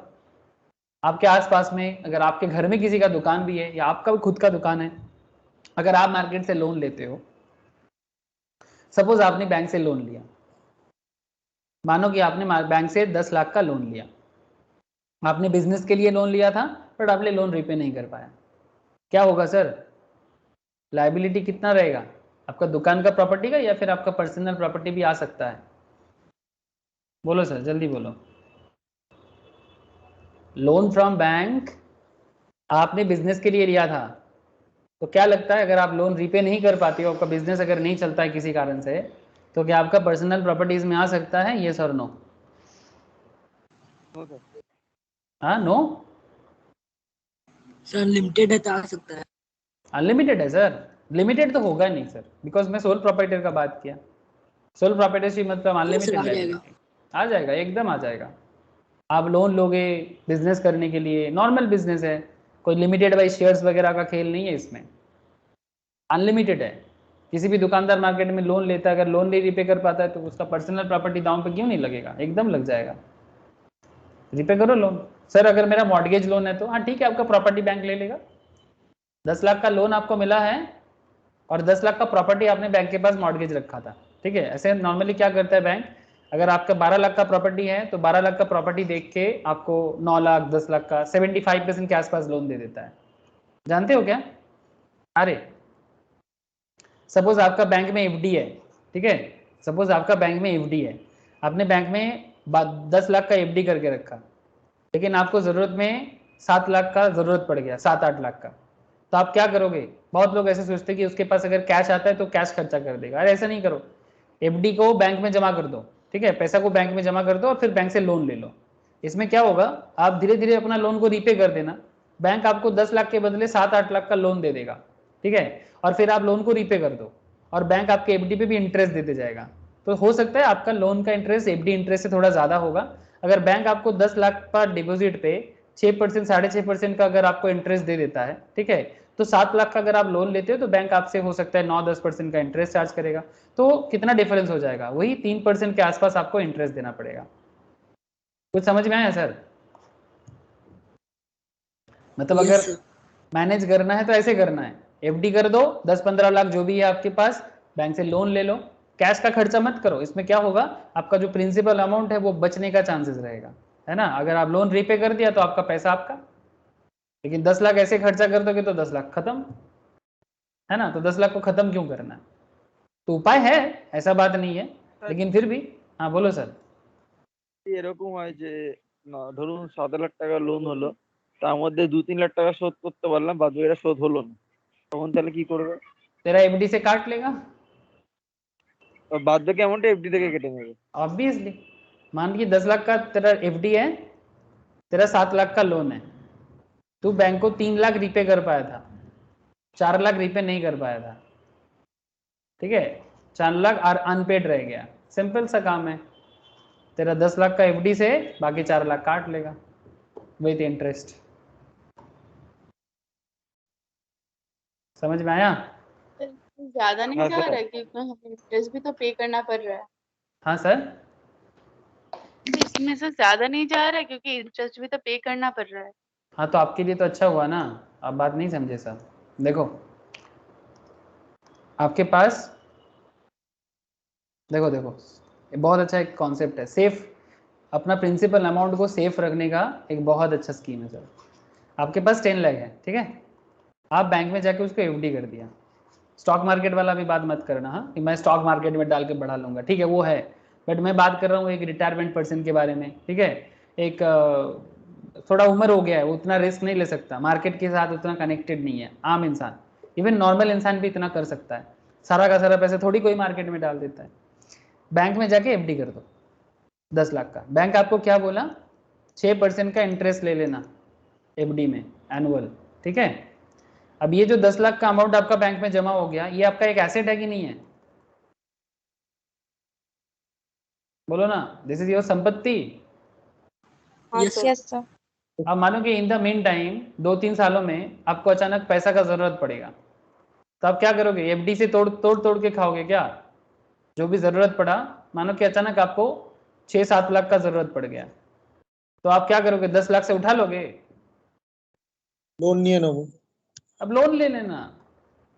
क्यों उठाओगे, अपने एफडी को क्यों तोड़ोगे, मत तोड़ो, उसको एक्सटेंड करते रहो, एफडी को कुछ ना करना, एफडी जैसा है रहने दो। हाँ, इसके अगेंस्ट में बैंक तुम्हें लोन प्रोवाइड करेगा, बिकॉज बैंक अब तुमको क्यों लोन देगा, बिकॉज बैंक को पता है ना कि उसका आपका एसेट उसके पास है, आपका एसेट उसके पास है। 5 साल का लॉक इन कर लो, 5 इयर्स का लॉक इन कर लो, मतलब 5 साल का एफडी कर लो लंबा टाइम के लिए, बैंक और खुश हो जाएगा। और आपको पैसे का जरूरत है, आप लोन ले लो, मतलब ज्यादा अमाउंट का जरूरत है, थोड़ा मोड़ा अमाउंट के लिए कौन लोन लेता है सर, आपको 6 लाख 7 लाख 8 लाख तक लोन चाहिए, बैंक आपको 10 लाख के अगेंस्ट में दे देगा, क्योंकि बैंक का एसेट है 10 लाख, आपको चाहिए 8 लाख, और बैंक, मानो कि आपने बैंक से 8 लाख का लोन लिया, बैंक आपको बोला कि भाई 9% का मेरा इंटरेस्ट है इसका, आप बैंक को इंटरेस्ट भरते रहना एनुअली 8 लाख के हिसाब से, मतलब जैसे आपने लोन लिया उसके हिसाब से अब एनुअली 9% इंटरेस्ट भर देना, और बैंक आपको इंटरेस्ट बैंक आपको 6% इंटरेस्ट देता जाएगा आपके एफडी पे, आपके एफडी पे बैंक इंटरेस्ट भरता जाएगा, बैंक इधर से इंटरेस्ट देगा, आप इधर से इंटरेस्ट बैंक को भी पे करोगे, ये इंटरेस्ट पे आप बैंक को करोगे। মানে স্যার টোটাল আমাকে 3% দিতে হবে एग्जैक्टली आपका खर्चा हो गया 3%। इसमें क्या बेनिफिट हुआ आपका, इसमें सबसे बड़ा हाँ, आपका 10 लाख आपका ही रह गया, समझ में कुछ आया सर? आपको हाँ স্যার 10 আর ইন্টারেস্টের অ্যামাউন্টটাও কমে যাবে হিসাব মতো, हाँ बोल, টাকাটা থেকেও যাবে এফডিতে, আবার ইন্টারেস্টের অ্যামাউন্টটাও অনেকটা हाँ কম वो হয়ে भी যাবে। है, आपका इंटरेस्ट एक्सपेंस भी कम हो गया, ठीक है, आपका इंटरेस्ट एक्सपेंस भी कम हो गया, this is called financial planning, ठीक है। बहुत लोगों के पास पैसा आता है ना, वो सोचते हैं कि मैं इसी पे, हाँ बोलो सर। होम लोन लेके ऐसे भी कर सकते हैं ना हाँ बोलो सर, बोलो।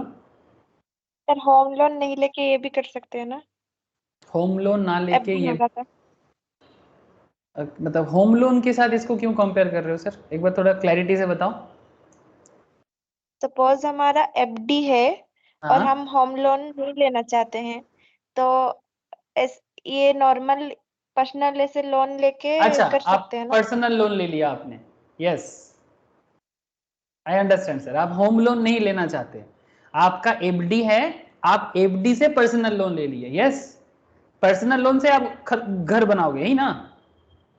Yes sir. Yes yes you can do it, आपका पर्सनल लोन है, आप उस पर घर बनाओ, उसमें गाड़ी बनाओ, कौन पूछता है आपको, कर सकते हो। बट होम लोन का इंटरेस्ट रेट थोड़ा सस्ता पड़ता है कंपेयर टू पर्सनल लोन, ये आपको मैं बता सकता हूँ। এফডি দিয়ে তো তাহলে স্যার আমি হোম লোন তো নেওয়া যায় নাকি? हाँ, एफडी के अगेंस्ट में होम लोन देखना पड़ेगा सर, मुझे इतना अभी याद नहीं आ रहा है, हो सकता है। होम लोन तो बहुत सारे रीजन में मिलता है, आजकल तो गवर्नमेंट का एक क्या बोलते हैं इसको, हाउसिंग प्रधानमंत्री आवास योजना, उसके तहत हाँ 2.5 लाख টাকা দিচ্ছে। हाँ 2 लाख 2.5 लाख 1.5 लाख तक मिल सकता है सर, 50 लाख तक का अगर किसी का লোন घर है। পাওয়া हाँ बोल। এগেইনস্টে, কিন্তু মানে বোধহয় পাওয়া যায়, কার বা বাইক লোন বোধহয় পাওয়া যায় না। कार लोन बाइक लोन नहीं मिलेगा, हाँ मिल जाएगा, एफडी के अगेंस्ट में वो भी मिल जाएगा क्यों नहीं, बैंक दे देगा तुमको, तुम्हारा अगर कुछ भी है बैंक तुम्हें इजी लोन देगा, बैंक के पास एसेट जमा करके बहुत कुछ मिल सकता है। পার্সোনাল লোনে তো ইন্টারেস্টের অ্যামাউন্ট বেশি থাকে। हाँ थोड़ा ज्यादा रहता है नॉर्मली पर्सनल लोन पे, देखना पड़ेगा, वो बैंक टू बैंक चेंज हो सकता है, ठीक है, बहुत सारा बैंक है, उसका अपना अपना कुछ रूल्स है। हाँ वो पर्सनल, हाँ नॉर्मली होम लोन थोड़ा सस्ता पड़ता है, और लड़की लोगों के लिए थोड़ा और किसी किसी बैंक में स्कीम चलता है, थोड़ा सस्ता और ज़्यादा देता है। समझ में आया सर? ये सब कर सकते हो सर, ये सब एकदम फाइनेंशियल दिमाग यूज़ करना। ये सब पर्सनल फाइनेंस है सर, ये छोड़ो इसको। लेकिन अनलिमिटेड कंपनी पे आ जाओ, ठीक है। अनलिमिटेड कंपनी क्या हो गया? अनलिमिटेड कंपनी ये हो गया सर कि उसका जितना लाइबिलिटी क्रिएट होगा उसको अपने घर से भी देना हो सकता है। सिंपल बात है, जितना शेयर होल्डर होगा सब में आएगा, जितना शेयर होल्डर होगा सब में आएगा। The liability of each member extends to the whole amount of the company's debts and liabilities, but you will be entitled to claim contribution from other member. मतलब ऐसा नहीं कि एक ही मेंबर को देना पड़ रहा है, जितना शेयर होल्डर रहेगा सबको बांटेगा, ठीक है। अगर किसी कंपनी में 7 मेंबर है तो 7 मेंबर के बीच में कंट्रीब्यूशन डिस्ट्रीब्यूट हो जाएगा सर, वो खुद में म्यूचुअली एग्री करना पड़ेगा, ठीक है। In case the company has share capital, the article of association must state the amount of share capital and the amount of each share। ये AOA में लिखा रहता है सर, कंपनी का जो AOA होगा उसमें पूरा डिटेल्स में लिखा रहेगा, जो आपको मैं निकाल के तब से दिखा रहा हूँ सर। ये रहा कंपनी का 13 नंबर पेज के बाद कंपनी का AOA आ जाएगा, ठीक है। उसमें पूरा डिटेल्स में लिखा रहता है, ठीक है, कि कंपनी का AO मतलब शेयर कैपिटल कितना है, ईच शेयर का वैल्यू कितना है, सभी चीजें लिखा रहता है। तभी ये सब देख डाउनलोड हाँ बोल। এটা ডাউনলোড করে একটু শেয়ার করে দেবে। अच्छा कर दो, चल तू बोला तो मैं डाउनलोड कर भी दिया। ये टाटा पावर का है,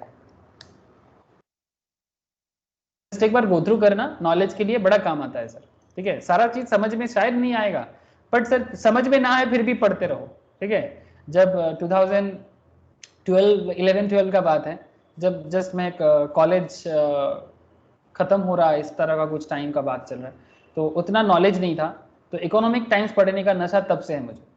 तो ये बिजनेस न्यूज़ उतना समझ पहले नहीं आता था, तो मैं क्या करता था, पेपर खरीद के रोज एक बार करके देखता था। कुछ चीज़ें समझ में आता था, कुछ चीज़ें समझ में नहीं आता था। कॉलेज का फर्स्ट सेकेंड ईयर का बात है, मोस्ट प्रॉब्ली 2009-10 मोस्ट प्रॉब्ली होगा। तो जितना समझ आता था उतना समझ लेते थे, बाकी रोज पेपर को देखता था और सोचता था इतना सारा पेजेस है, मेरे को सिर्फ हार्डली एक ही पेज समझ में आया होगा। और जब पूरा बोरिंग हो जाता था मैं स्पोर्ट्स न्यूज़ में चला जाता था, बिकॉज वो समझ में आ जाता है। तो रेगुलर देखते देखते ना एक खुद के मन में ना एक ऐसा क्रिएट हो गया कि भाई ऐसा क्या चीज़ है कि समझ नहीं आएगा। फिर धीरे धीरे पढ़ने का जज्बात बढ़ा, जानने का इच्छा बढ़ा, देखते देखते देखते देखते आदत सा बन गया, और फिर मार्केट के साथ कनेक्टिविटी बढ़ गया, ठीक है। आप लोग भी ऐसा स्कीम फॉलो कर सकते हो, जो चीज़ समझ में नहीं आता है ना उसको खरीदते रहो, उसको देखते रहो, ठीक है, एक ना एक दिन समझ आ ही जाएगा। हाँ सर, गलत बोला क्या?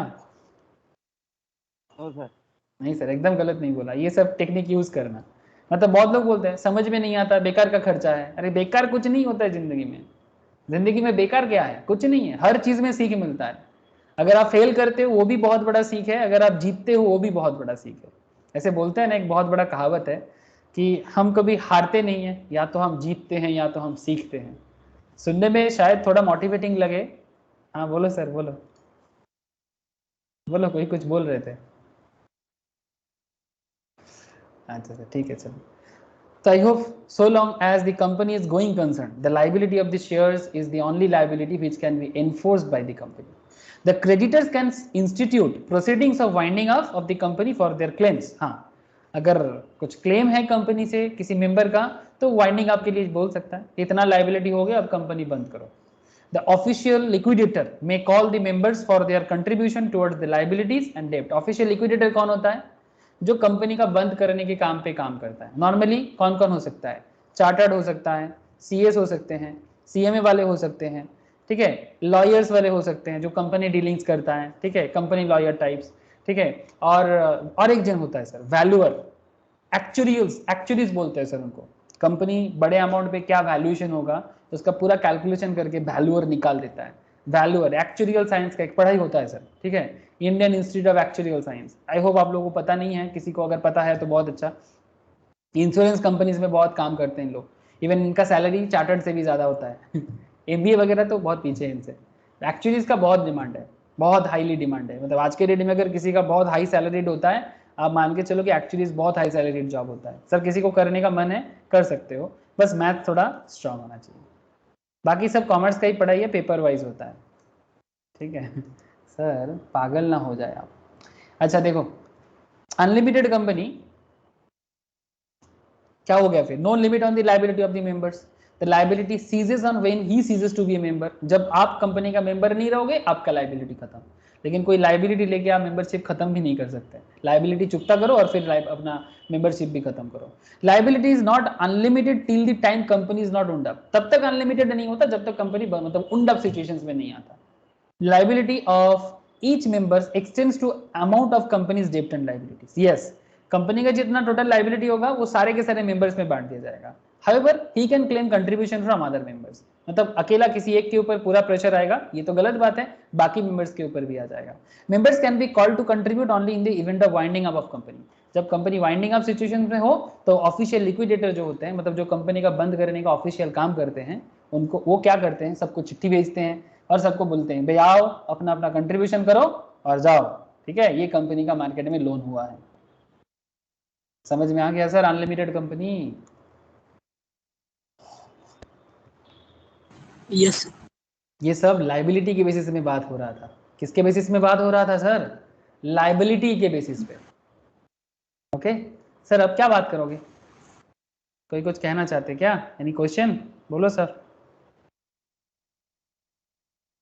अरे बोलो, कोई क्वेश्चन है तो ठीक है। Sir on the basis of members, ये तो बड़ा सिंपल बात है, फिर सिंपल बात भी बड़ा काम का है। जैसे मैं आपको स्टार्टिंग में बोल रहा था ना, 1% company. Yes sir, you can, आप अपना कंपनी बना सकते हो। सिंगल पर्सन एक कंपनी का मालिक हो सकता है। सेक्शन 2 सबसेक्शन 62 डिफाइन करता है 1% company which has only 1% as a member. एक ही पर्सन कंपनी का मेंबर होगा, एक ही पर्सन, दूसरा कोई नहीं आएगा। 1% company has been introduced to encourage entrepreneurship and corporatizations of business. Business को जितना कॉर्पोरेटाइजेशन का फीलिंग्स आएगा, कंट्री को भी अच्छा है ना। हर कोई बिजनेस स्कैनर में आ जाएगा। हाँ, स्कैनर में आएगा मतलब रैडर में आएगा, रैडर में आएगा तो टैक्स मिलेगा, ठीक है, छुपाने का कोई जगह नहीं है, ठीक है, और एक अलग एक स्टेटस का फीलिंग तो आ ही जाएगा, ठीक है। ऐसे बहुत बिजनेस है हमारे देश में जो कंपनी नहीं है बट करोड़ों कमाते हैं सर, हाईली प्रॉफिटेबल। मतलब शायद टाटा रिलायंस भी इतना मार्जिन नहीं कमाते हैं, ठीक है, जितना वो कंपनी ना बना के कमाते हैं, करोड़ों कमाते हैं, बट उनका कॉपी में कहीं पर भी कोई प्रूफ नहीं है, ठीक है। एज सच थोड़ा बहुत इनकम टैक्स भर देता है, ठीक है, थोड़ा बहुत इनकम टैक्स भर देता है। ऐसे बिजनेस बहुत है। एक्चुअली गवर्नमेंट चाहता है कि छोटा मोटा ऐसा बिजनेस जो बहुत कमाते हैं इनको थोड़ा रैडर में लाया जाए। ऐसे इसीलिए इनकम टैक्स छानबीन भी मारता है ना, रेड करता है। अगर प्रूफ मिल जाए ना कि भाई बहुत कमाते हैं पर टैक्स नहीं देता, इनकम टैक्स का छापा मार आ जाएगा। छापा मार समझते हो ना? अरे छापा मारी समझते हो कि नहीं? यस, तो फिर वो लोग बोलते हैं हमको मालूम ही नहीं था। हाँ, हमको मालूम ही नहीं था। अरे मालूम पड़ करा देगा तेरे को मालूम नहीं था, मालूम करा देगा इनकम टैक्स वाले। कोई बोलेगा सर हम सेटिंग कर लेंगे, अलग बात। गवर्नमेंट का अगर प्रेशर रहेगा ना, कोई सेटिंग काम नहीं करेगा। अगर ऊपर वाले में प्रेशर रहता है ना, टॉप लेवल में, तो कोई भी डिपार्टमेंट का ऑफिसर ना कुछ नहीं कर सकता, कोई सेटिंग नहीं चलेगा। देख रहे हो ना सर, बड़े बड़े हस्ती का क्या हालत कर रहा है। हाँ सर, यस हाँ, ये इसका मतलब सिंपल है, सेटिंग चाहते तो कर सकता था, बट अगर ऊपर में प्रेशर है कुछ नहीं कर सकता। ये जो चल रहा है ना बॉम्बे में, आप सबको दिखाई दे रहा है।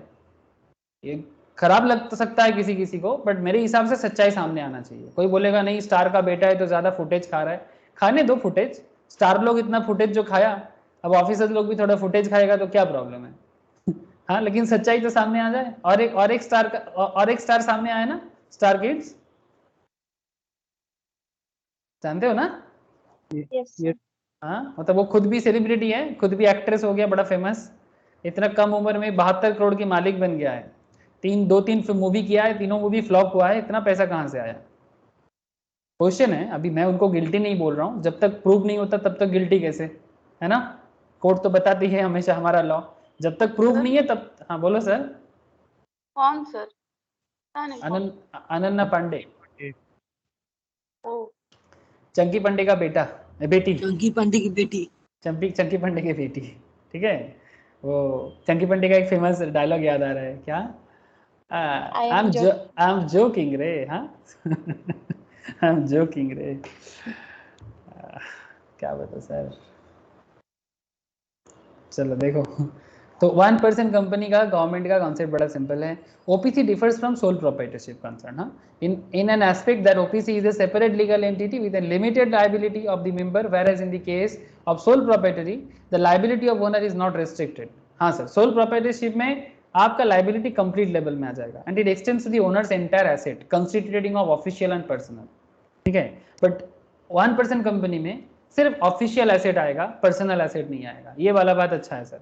The procedural requirement of an OPC are simplified through exemption provided under the Act in comparison to the other forms of companies.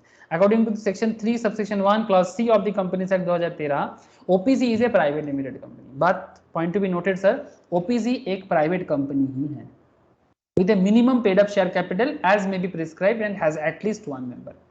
कम से कम कैपिटल, हाँ बोलो सर। वो जो एग्जांपल था, बैंक से लोन लिया था एक आदमी दुकान खोलने के लिए, हाँ, अगर वो ओपीसी में है तो उसके लिए तो उसके प्रॉपर्टी पे नहीं जाएगा। नहीं, उसका जितना ऑफिस का वैल्यूएशन है उतना ही जाएगा, उसके प्रॉपर्टी पे कोई हाथ नहीं। नहीं प्रॉपर्टी पे नहीं है, वो लिमिटेड लाइबिलिटी कॉन्सेप्ट में आ जाएगा। वो उसका एमओए बनेगा ना, तो उसमें लिमिटेड लाइबिलिटी कॉन्सेप्ट आएगा, तो लोन भी उसी हिसाब से देना पड़ेगा ना बैंक को भी उतना समझ के लोन देना चाहिए।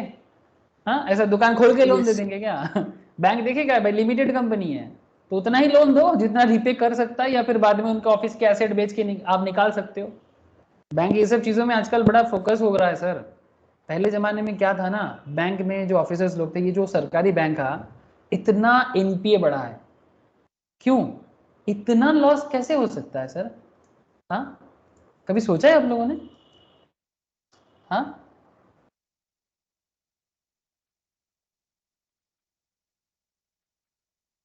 कभी सोचा आप लोगों ने?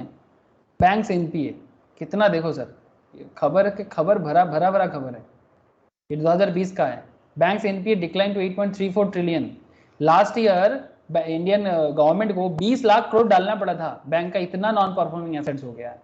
मतलब ऐसे लोगों को लोन दिया सिर्फ मैनेजर्स वगैरह डुप्लीकेसी करके, कि आप सोच भी नहीं सकते। जैसे एक बैंक का नाम लेता हूँ, कौन सा बैंक का नाम लिया जाए? Public sector bank. कभी कभी ना मेरे को कीवर्ड्स याद नहीं आता है।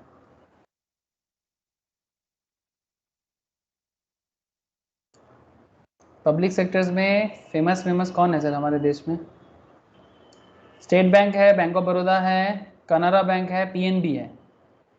पीएनबी देखो, चलते हैं, पीएनबी प्रॉफिटेबल सिचुएशन दिख रहा है, एक सेकेंड। बड़ौदा भी सही दिख रहा है। Central bank, bank of India, Indian overseas वगैरह का सिचुएशंस बहुत खराब था। अरे सब पॉजिटिव में क्यों दिख रहा है? इतना पॉजिटिव था नहीं, हाँ इतना पॉजिटिव था नहीं। अभी बैंक कम भी हो गया है, काफ़ी सारा बैंक मार्ज कर दिया ना, इसलिए दिख नहीं रहा है। नहीं तो आपको कंपनी का, बैंक का हालत देख के ना चिंता पड़ जाएगा, इतना चिंता हो जाएगा। ये सब चेंज हो गया, इसका एसेट क्लास ही चेंज हो गया, ये सब रेड में दिखता था, ठीक है, अभी सब पॉजिटिव दिख रहा है। बिकॉज बैंक, गवर्नमेंट क्या कर रहे हैं, हमारा टैक्स का पैसा डाले जा रहा है, ठीक है। नेशनलाइज्ड बैंक, गवर्नमेंट होल्डिंग है, सभी सरकारी बैंक है, ठीक है। अब गवर्नमेंट धीरे धीरे ये सरकारी बैंक को क्या कर रहा है, कम कर रहा है। क्यों? बिकॉज इतना एनपीए है इनका, इतना एनपीए है। कभी मैं इनका डेटा अभी मिलेगा ना, मैं आपको दिखाऊंगा, ठीक है, आप लोगों को दिखाऊंगा मैं। इतना भयंकर हालत, मतलब 2020 में तो 20 लाख करोड़ का मतलब सिर्फ इंजेक्ट करना पड़ा पैसा बैंक को बचाने के लिए। खराब बात है सर, हमारा डेवलपमेंट रोक के सिर्फ मैनेजर्स लोगों का गलत मैनेजमेंट के कारण गलत लोगों को लोन देते गया और खुद सेटिंग करता गया, और फिर पूरा पैसा का बर्बादी। और हमारे देश में बैंकिंग सिस्टम इतना डेवलप है कि हम लोग चैन की नींद सोते हैं बैंक में पैसा रख के, है ना सर? गवर्नमेंट बैंक हो या प्राइवेट बैंक, आरबीआई आपको इतना भरोसा तो दे दिया ना आपको, हमको, कि भाई हम बैंक में पैसा रख के आराम से सोते हैं। कोई चिंता होता है आपको? क्या रे, माँ पापा को पूछना, बैंक का पैसा सेफ है। क्यों? बिकॉज इतना भरोसा आरबीआई ने दिया है हमें, और यही पैसा मिसयूज करके मैनेजर्स लोग ऊपर लेवल में क्या सब सेटिंग बाजी किया, करप्शन पे करप्शन, तभी तो बैंक का इतना खराब हालत हुआ और पैसा डालना पड़ रहा है सिर्फ बचाने के लिए, और मार्च करना पड़ रहा है, 3-3 4-4 बैंक को मार्च करना पड़ रहा है। और प्राइवेटाइजेशन का भी बात चल रहा है, प्राइवेटाइज सबको नहीं करेगा बट प्राइवेट कंट्रोलिंग आ जाएगा सर, बिकॉज अगर फिर से टाइम दे रहा है सबको, अगर मैनेज कर लिया तो ठीक है, नहीं देगा तो फिर अगला 10 साल में देखना क्या होता है।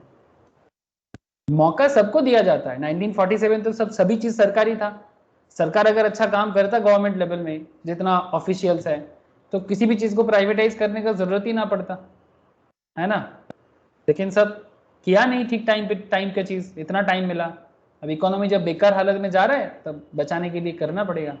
हाँ बोलो सर, कोई कुछ बोल रहे हो।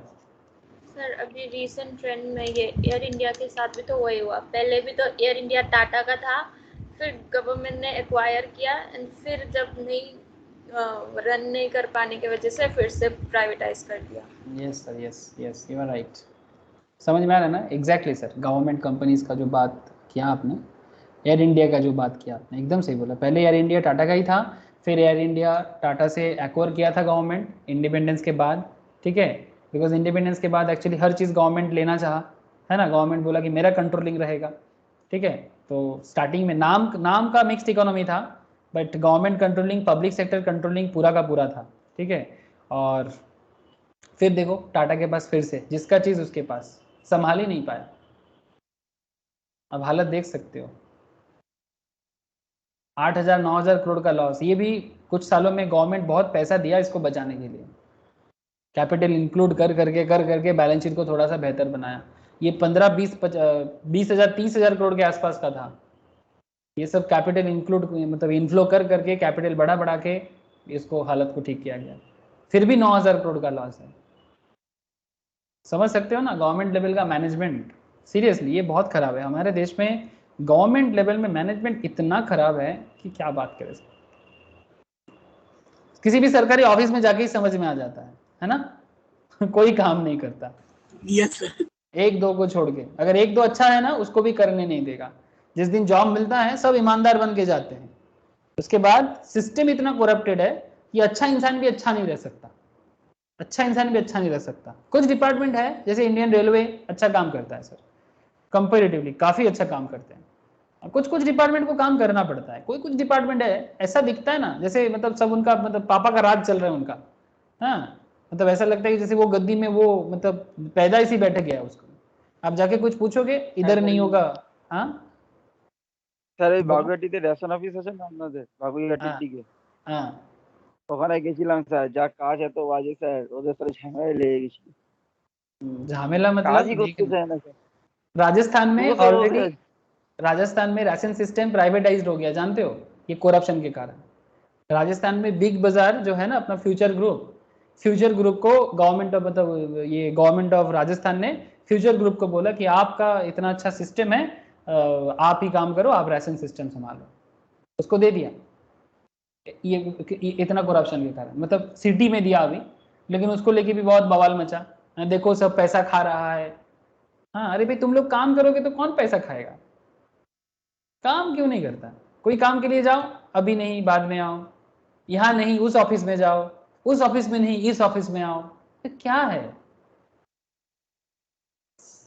मतलब क्या बताए सर, मेरा तो एक्सपीरियंस बहुत खराब है, आज तक कोई भी गवर्नमेंट कंपनी में मैं गया सरकारी ऑफिस में और जाके वहां पर काम हुआ, मेरा एक्सपीरियंस में एक ही बार में हुआ ऐसा नहीं है। मेरे घर के ऊपर एक बैंक है सर, मतलब मेरा नेटिव जहाँ पर है, आप सुनोगे आपको हंसी आएगा, मेरे नेटिव में ही मतलब मेरे ही घर पे उसको रेंट पे दिया हुआ है, पापा ने रेंट पे दिया है, तो वो मेरे को उतना जानता नहीं क्योंकि मैं काफ़ी सालों से बाहर हूँ ना, तो मेरा एक अकाउंट था, तो मैं जाके वहाँ पर जो काम करता है कंपनी मतलब बैंक में जो नौकरी करता है, मैं उनको जब जाके बोला कि सर मेरा एक अकाउंट है तो मैं थोड़ा सा इसका पासबुक मेरा कुछ ये हो गया तो मुझे वो पासबुक के लिए कुछ अप्लाई करना है, तो मेरे को डायरेक्ट बोल दिया कि अभी नहीं होगा, ठीक है, आप लोग एक पासबुक भी, मेरे को उल्टा डांट रहा है, आप ये नहीं कर सकते, आप वो नहीं कर सकते, हाँ मेरे को बहुत सारा चीज़ सुना रहा है जानते हैं। फिर मैं पापा को बोला था कि पापा ये लोग काम नहीं करेगा, सरकारी लोग है, आप चलो एक बार मेरे साथ, मेरे को जानता नहीं है, तो पापा बोल रहे तू जाके बोलना ना, मेरा नाम बोलना और बोलना कि हम लोग का ही है, बोले ऐसे थोड़ी होता है मैं ऐसा नहीं बोल पाऊंगा, तो ऐसे थोड़ी होता है कि मेरे ही घर पे होके मेरे को ऐसा बोल रहे हो, मैं ऐसा नहीं बोल पाता सर तो फिर मैं चुपचाप हंसा चुपचाप, फिर मैं जाके बोला जब बैंक पूरा खाली हो गया तब गए, मतलब पूरा वर्किंग आवर खत्म हो गया तब गया। तो फिर पापा जाके बोल रहे क्या हुआ सर, बेटा आया था आपने उसको वापस कर दिया। तो फिर वो ऑफिसर जो था ना वो शर्मा गया सर, वो शर्मा के बोल रहे हैं मेरे तरफ देख के, आपको बोलना चाहिए था ना। हमें क्या बोलना चाहिए था, मैं किसका बेटा हूँ। समझ रहे हैं सर? हाँ, ऐसा है हमारे देश में सरकारी लोगों का एटीट्यूड। 2 मिनट का काम था सर, 2 मिनट का काम नहीं करना है, क्या मिलता है लोगों को ऐसा घुमा के? कुछ समझ में आया सर? मैं तो किसी को भी जाके वायलिंग नहीं करता, चाहे मेरा काम हो ना हो, मैं किसी को भी वायलिंग नहीं करता। जब मैं फार्म का काम करता था, ऑडिटिंग का काम करता था, बहुत ऐसा मेरे को ऑफिस में बोलता था कि एक थोड़ा ऑयलिंग करना पड़ेगा, अभी नहीं हो सकता मेरे से। तो बोलता था फिर तुमको कैसे असाइनमेंट में भेजें, मैंने मत भेजिए मेरे को, बोले फिर कंपनी से ही छोड़ दो, छोड़ दीजिए, मेरे को नहीं करना है ऑयलिंग, मैं जाके ऑयलिंग नहीं कर सकता। कोई भी काम, मैं किसी को 10 टका घूस नहीं दूंगा, उसका काम है वो करेगा। बोलते फिर तो तुमको घुमा घुमा के तुम्हारा जूता घिस जाएगा, मैंने जूता घिसने दीजिए। सीरियसली सर, मेरा बहुत ही खराब एक्सपीरियंस है। मैं ना ये मेरे को ना ये पॉकेट से बाएं हाथ का काम करने ना, मेरा ना हाथ क्या होता है, मेरे को ना ऐसा लगता है क्यों करना है, मेरे मन में सवाल क्यों करना है, क्यों घूस देना है। एक सिंपल सा आर्टिकल ट्रेनिंग का टाइम था, मुझे याद है, काफी पुराना बात है पर मुझे याद है। तो उसके लिए गवर्नमेंट के साथ एक कॉन्ट्रैक्ट होता है, सीए इंस्टीट्यूट के साथ, सीए हो, सीएमए हो, सीएस में हो, सभी का होता है। जिस फार्म में आप ट्रेनिंग करोगे, गवर्नमेंट ऑफ इंडिया और कलेक्ट्रेट के साथ एक पूरा टाई अप होता है, तो उसमें गवर्नमेंट के घर में एक पैसा जमा होता है सर। एक 70 टका का एक बात है सर, कॉन्ट्रैक्ट पेपर है 70 रुपीज का, हम लोगों के जमाने में 70 था, अभी थोड़ा सा मे भी इंक्रीज किया है। तो वो 70 रुपीज का पेपर एक दिन देने से 2 दिन बाद मिल जाता है। तो मेरा कुछ फ्रेंड लोग मेरे बाद में देखे, वो लोग लेके आ गया, बट मेरे को नहीं मिल रहा। मैं रोज जाता हूँ, मेरे को बोलता है अभी तक नहीं हुआ। एक्चुअली मेरे को समझ में नहीं आ रहा था कि एक्चुअली ये अलग बात होता है कि कोई भी काम यहाँ पर ऐसे नहीं होता, आपको बाएं हाथ में कुछ करना पड़ता है। कलेक्ट्रेट बिल्डिंग का बात कर रहा हूँ, जो राइटर्स बिल्डिंग के बगल में है सर, मतलब कोलकाता में। तो मतलब जस्ट राइटर्स बिल्डिंग के ऑपोजिट बिल्डिंग में। तो मैं जाके रोज घूम के आता हूँ, मैं पूछता, एक दिन जाके बोला कि सर मेरा दोस्त लोग मेरे से बाद में देखे हो गया उनका, मेरा क्यों नहीं हो रहा है? अरे नहीं, आपका कुछ प्रॉब्लम है। हाँ, लेकिन मेरे को डायरेक्टली बोल भी नहीं पा रहा है। फिर एक दिन मैंने अपने एक दोस्त को बोला कि क्या केस क्या है बताना। बोले अरे भाई वो लोग ऐसे नहीं मानता है, तुम थोड़ा सा पैसा वगैरह दो। हमने कैसे बोलना है? मतलब कुछ नहीं, तुम इशारा करना वो समझ जाएगा। बोले इशारा में क्या? बोले तुम थोड़ा आंख दिखाना ना, वैसे ही आंखों में इशारा करना, वो ऐसे घाड़ हिलाना, समझ जाएगा। तो फिर मैं जाके ऐसा ही इशारा किया, जाके बोला कि सर हाँ। तो वो चुपचाप मेरे पास आया और मेरे को पेपर दे दिया। पेपर रेडी पड़ा था उनके पास। तो सर पेपर जब रेडी है, मैं 1 हफ्ता से घूम रहा हूँ, आप क्यों नहीं दे रहे हो? मेरे को इतना बड़ा आंख करके देखा कि जैसे अभी मार देगा मेरे को। फिर मेरे को बोल रहा है कि पैसा दो जो देना है। हाँ, बोले कितना? तो बोलता है 500 देना पड़ेगा, क्योंकि मेरे को बहुत घुमाया। बोले आपका दोस्त लोगों को तो 1500 करके लिया, 70 रुपीज का पेपर। फिर मैं बोला सर मैं नहीं देगा, मेरा कितना दिन बाद आने से आप मेरे को दोगे? बोले तब तुम 1 महीने बाद आओ। तो मैं 1 महीना बाद जाके पेपर लेके आया, मैं दिया नहीं सर। मेरे को बहुत गुस्सा आया था, मेरे को আচ্ছা बहुत এরকম হয় স্যার। मेरे को बहुत गुस्सा আমি आया। ব্যাংক অফ বরোদায় গেছিলাম স্যার। আমার ব্যাংক অফ বরোদায় অ্যাকাউন্ট আছে, আর আমার অ্যাকাউন্টে প্রবলেম হচ্ছে স্যার, প্রায় 1 মাস ধরে ঘুরেছি, কাজ করছে না। লাস্ট পর্যন্ত স্যার বাধ্য হয়ে যখন বললাম যে ম্যাডাম তাহলে একটা কাজ করি, আমি অ্যাকাউন্টটা ক্লোজ করে দিচ্ছি, আমি অন্য কোথাও অ্যাকাউন্ট খুলে নেবো। সেই দিনকে স্যার পরের দিনের মধ্যে সবকিছু কমপ্লিট আমার অ্যাকাউন্ট সমস্ত কাজ। ऐसा है, मतलब ऐसा करने से सरकारी लोग काम करें, अब क्या बोलेगा वो? আর স্যার ये 1 মাস ধরে ঘুরিয়েছি, 1 মাস ধরে ये तो বলছি फिर भी এইটা बैंक হচ্ছে है, না ওটা হচ্ছে ये না। तो फिर भी तेरा बैंक है, तो बैंक अकाउंट क्लोज करने का बोला तो उसको जवाब देना पड़ेगा, इसलिए मान गया। बट जो लोग कलेक्ट्रेट ऑफिस वगैरह में काम करते हैं उनका तो कुछ नहीं है, হ্যাঁ স্যার। घूमते जाओ। স্যার আমাকে বলছে স্যার মুম্বাইতে খবর দিতে হবে, অ্যাকাউন্টে এই প্রবলেম ওই প্রবলেম। ঠিক আছে, প্রতিদিন স্যার যাচ্ছি, প্রতিদিনই বলছে যে না আজকে তোমার এইটা প্রবলেম হয়েছে, আমি 2 দিন পরে জানাচ্ছি। আর লাস্টে বললাম তাহলে ম্যাম ছেড়ে দিন, আমি অ্যাকাউন্ট ক্লোজ করেছি, আমি টাকাটা তুলে নিচ্ছি, দিয়ে আমি অন্য জায়গায় অ্যাকাউন্ট ক্লোজ। পরের দিনই স্যার ये সবকিছু করে দিয়েছি, দিয়ে আমাকে ये ফোন तो मैं हाँ, ये तो तेरा जो काम है छोटा मोटा काम है, मेरा भी ऐसा बहुत सारा कहानी है।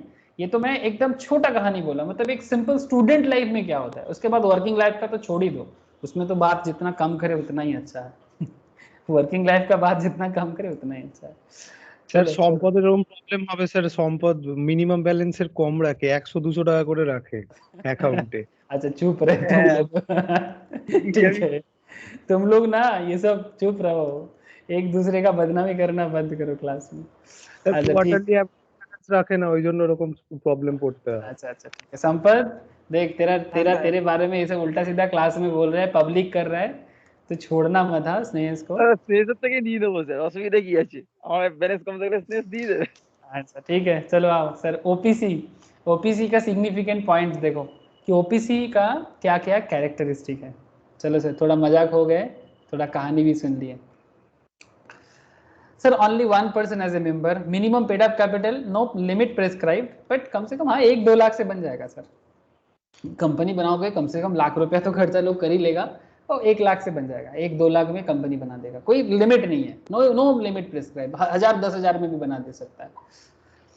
अच्छा, the memorandum of OPC shall indicate the name of the other person who shall in the event of subscriber deaths or is incapacity to contract become the member of the company। मतलब memorandum क्या करेगा, indicate the name of the other person who shall in the event of subscriber death, मतलब अगर OPC का जो owner है उनका कुछ हो जाए अगर, या फिर वो कॉन्ट्रैक्ट करने का कैपेसिटी में ना रहे, किसी भी तरह का हैंडीकैप वगैरह कुछ हो जाए, तो फिर कौन कंपनी का मेंबर बनेगा, मतलब एक नॉमिनी टाइप्स बोल सकते हो।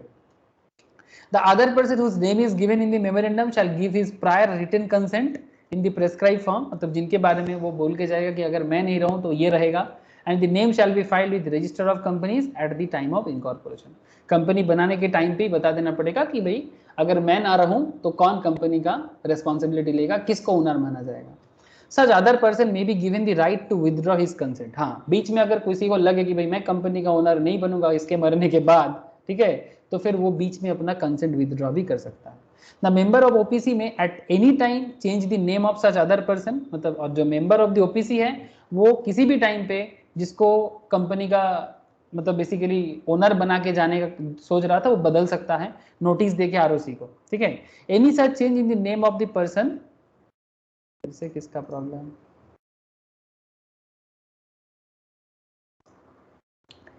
any such change in the name of the person shall not be deemed to be an alteration of the memorandum। अच्छा ये नाम चेंज को मेमोरेंडम का चेंज नहीं माना जाएगा, ठीक है। shall not be deemed to be an alteration of the memorandum, मतलब ऐसा नहीं कि वो मेमोरेंडम में चेंजेस हो गया, बिजनेस ऑब्जेक्टिव में चेंजेस हो गया, बस जिसको आप ओनरशिप ट्रांसफर करोगे आपके मतलब जाने के बाद, मतलब अगर आप ओनर, जैसे मैं किसी कंपनी का ओनर हूँ, मैं जाने के टाइम पे सोच रहा हूँ कि अगर मेरे बाद मेरा बेटा रहेगा या किसी और को देना चाहता हूँ, ये कर सकते हैं, इसमें कोई प्रॉब्लम नहीं है। अच्छा और एक बात याद रखिएगा, only natural person who is an Indian citizen whether resident in India or otherwise and has stayed in India for a period of not less than 120 days during the immediately preceding financial year, कम से कम 120 दिन उसको India में रहना पड़ेगा, ठीक है। shall be eligible to incorporate OPC, OPC बनाने के लिए आपको इंडियन सिटीजन होना चाहिए, whether resident in India, अगर आप रेसिडेंट हो तो भी ठीक है, अगर आप रेसिडेंट नहीं हो, रेसिडेंट होने के लिए क्या रूल है, इनकम टैक्स में पढ़ा जाता है सर, आपको इंडिया में 182 दिन रहना पड़ता है, ठीक है। 182 दिन तक यस सर, इंडिया में आपको 182 डेज रहना पड़ता है। अगर आप 182 डेज किसी दिन इंडिया में रह लेते हो, अगर आप फॉरेनर भी हो आप भी इंडिया का रेसिडेंट बन जाओगे, ठीक है, as per income tax department. तो यहाँ पर क्या बोल रहा है sir, only a natural person who is an Indian citizen whether resident in India or otherwise and has stayed in India for a period not less than 120 दिन 120 days during the immediate preceding financial year, मतलब जिस साल आप company बना रहे हो उसके पिछला ठीक एक साल में 120 डेज इंडिया में रहने का प्रूफ होना चाहिए, तो आप ओपीसी बना सकते हो। Shall be a nominee for the sole member of a OPC, अगर नॉमिनी होने के लिए भी सेम टू सेम कॉन्सेप्ट।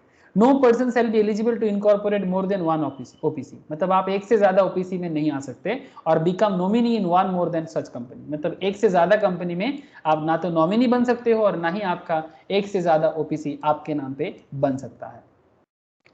तो minor shall become member of nominee, कोई माइनर मतलब जिसका उम्र 18 साल नहीं हुआ है उसको मेंबर या नॉमिनी ऑफ द ओपीसी नहीं बना सकता, और can hold share will be beneficial interest, yes वो कंपनी का शेयर मतलब ओपीसी का शेयर बेनिफिशियल इंटरेस्ट पे ले सकता है, ठीक है, बिकॉज वो माइनर है, माइनर को बेनिफिशियरी होता है, वो माइनर हमेशा बेनिफिट का होता है, बेनिफिट उसको मिलेगा बट ओनरशिप तभी मिलेगा जब वो मेजर बनेगा, जब वो मेजर बनेगा तभी उसको ओनरशिप या मेंबरशिप मिलेगा, बट जब तक वो माइनर है मतलब 17 ईयर्स 364 डेज तक, ठीक है, 17 साल 364 दिन तक वो बेनिफिट उसको जरूर मिलेगा sir, can hold share with beneficial interest, but membership उसको मेजर होने के बाद ही मिलेगा। ये कॉन्सेप्ट हर चीज में नॉर्मली लागू होता है।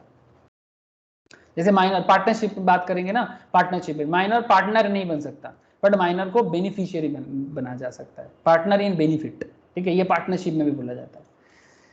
Such company cannot be incorporated or converted into a company under section 8 company. Yes, अगर ओपीसी है, आप चाहोगे कि ओपीसी को मैं सेक्शन 8 मतलब चैरिटेबल कंपनी में बदल दूंगा, ऐसा नहीं कर सकते। Though it may be converted to private और पब्लिक कंपनी, मतलब OPC can be converted to private company, ऐसे ओपीसी से type of private company, but proper private company नहीं है। तो आप चाहो तो ओपीसी को प्रॉपर प्राइवेट कंपनी बना सकते हो, पब्लिक कंपनी बना सकते हो, बट ओपीसी को आप सेक्शन 8 कंपनी कतई नहीं कर सकते, कभी नहीं बना सकते। समझ में आ गया सर? बिकॉज ओपीसी का कॉन्सेप्ट है प्रॉफिट अर्न करना, और सेक्शन 8 का कॉन्सेप्ट है जो भी प्रॉफिट करोगे ऑर्गेनाइजेशंस के डेवलपमेंट में, रिलीजियस काम में, चैरिटेबल काम पे खर्चा करना। बात समझ में आ रहा है सर?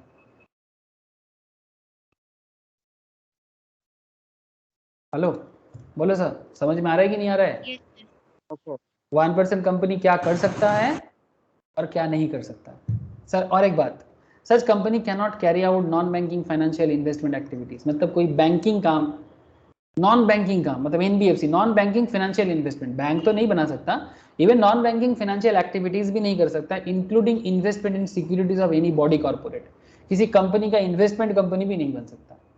इफ 1% कंपनी और any officer of such company contravenes the provisions, अगर ओपीसी का कोई भी ऑफिसर या ओपीसी का कोई भी ओनर, ऐसे तो एक ही ओनर होगा, ठीक है, अगर कोई भी रूल को तोड़ता है, they shall be punishable with fine which may extend to 10,000 rupees and with a further fine which may extend to 1,000 rupees for every day।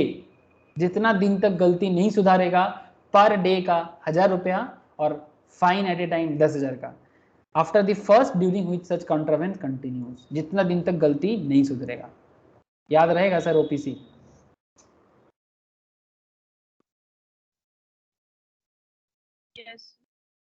ठीक है, याद जरूर रखिएगा सर, बहुत वाइटल पॉइंट है ये सब। समरी दिया हुआ है, एक बार गो थ्रू कर लेना। Sir private company, section 2 subsection 68 में बोला है, private company is a very simple sir, private company means a private company जिसका minimum paid up share capital as may be prescribed and which its by articles restrict the right to transfer it share. ये बात याद रखिएगा, कोई company अगर private है, इसका मतलब वो अपना शेयर सिर्फ अपने मेंबर्स के बीच में ट्रांसफर होता है, मतलब कोई भी अपने, मतलब कोई भी कंपनी का, प्राइवेट कंपनी के शेयर किसी को इतना इजीली ट्रांसफर नहीं कर सकता। मतलब जैसे मानो कि एक सिंपल बात, जैसे मानो पेटीएम, फ्लिपकार्ट, ये सब प्राइवेट कंपनी है, आप चाहोगे इस कंपनी में इन्वेस्ट कर सकते हो क्या? आप कंपनी का शेयर होल्डर बन सकते हो क्या? नहीं, आप इतना इजीली नहीं कर सकते, आपको बोर्ड का मेंबर होना पड़ेगा। प्राइवेट कंपनी का मेंबर में लिमिटेशन है सर, ऐसे बोल सकते हो आप लोग, प्राइवेट कंपनी में मेंबरशिप का क्या सिस्टम है? मिनिमम बोलो सर, बोलो, मिनिमम कितना मेंबर होना चाहिए प्राइवेट कंपनी के लिए? Minimum 2, maximum 200। समझ में आया सर? हाँ सर, ठीक है, ये देखो, accept in case of 1% company, 1% company का तो मेंबर 1 ही रहेगा, उसमें 2 कहाँ से आएगा? But limit of its member to 200, maximum 200 तक प्राइवेट कंपनी का मेंबरशिप जा सकता है, provided that when 2 or more persons hold on 1 or more shares in a company jointly they shall for the purpose of this clause be treated as single। अगर कोई company में share holder बन रहा है, private company में 2 member jointly एक share hold कर रहा है, ठीक है, 2 मेंबर ज्वाइंटली एक शेयर होल्ड कर रहा है, जैसे ज्वाइंट अकाउंट होता है ना बैंक में, ठीक है, तो उसको एक ही अकाउंट माना जाता है। ऐसा ही यहाँ पर भी 2 मेंबर मिलकर कंपनी का एक शेयर होल्ड कर रहा है, ज्वाइंट शेयर होल्डर हो सकता है, ठीक है, तो उसको सिंगल मेंबर ही माना जाएगा, ठीक है सर, उसको सिंगल मेंबर ही माना जाएगा। इसका भी एक सिस्टम है कि सर अगर कभी जरूरत पड़े तो किसको पहले हक मिलेगा? सर जिसका नाम रजिस्टर में पहले आएगा, ऐसा कॉन्सेप्ट होता है, जिसका नाम रजिस्टर में पहले आता है उसका हक पहले आता है। Provided further that persons who are in the employment of the company, persons who are in the employment of the company, मतलब अगर आप कंपनी का एम्प्लॉयर खुद हो, मतलब एम्प्लॉयमेंट में हो, कंपनी में काम करते हो, ठीक है, तो क्या बोल रहे हैं sir? Provided that where 2 or more person hold 1 or more shares in a company jointly, they shall for the purpose of this clause be treated as single member provided further that persons who are in the employment of the company and persons who have been formerly in the employment of the company were members of the company while in that employment and have continued to be members after the employment ceased. मतलब अगर आप company में नौकरी करते हो तो भी आप कंपनी का मेंबर बन सकते हो, ठीक है। एक सेकेंड रुको, क्या हो रहा है विषय?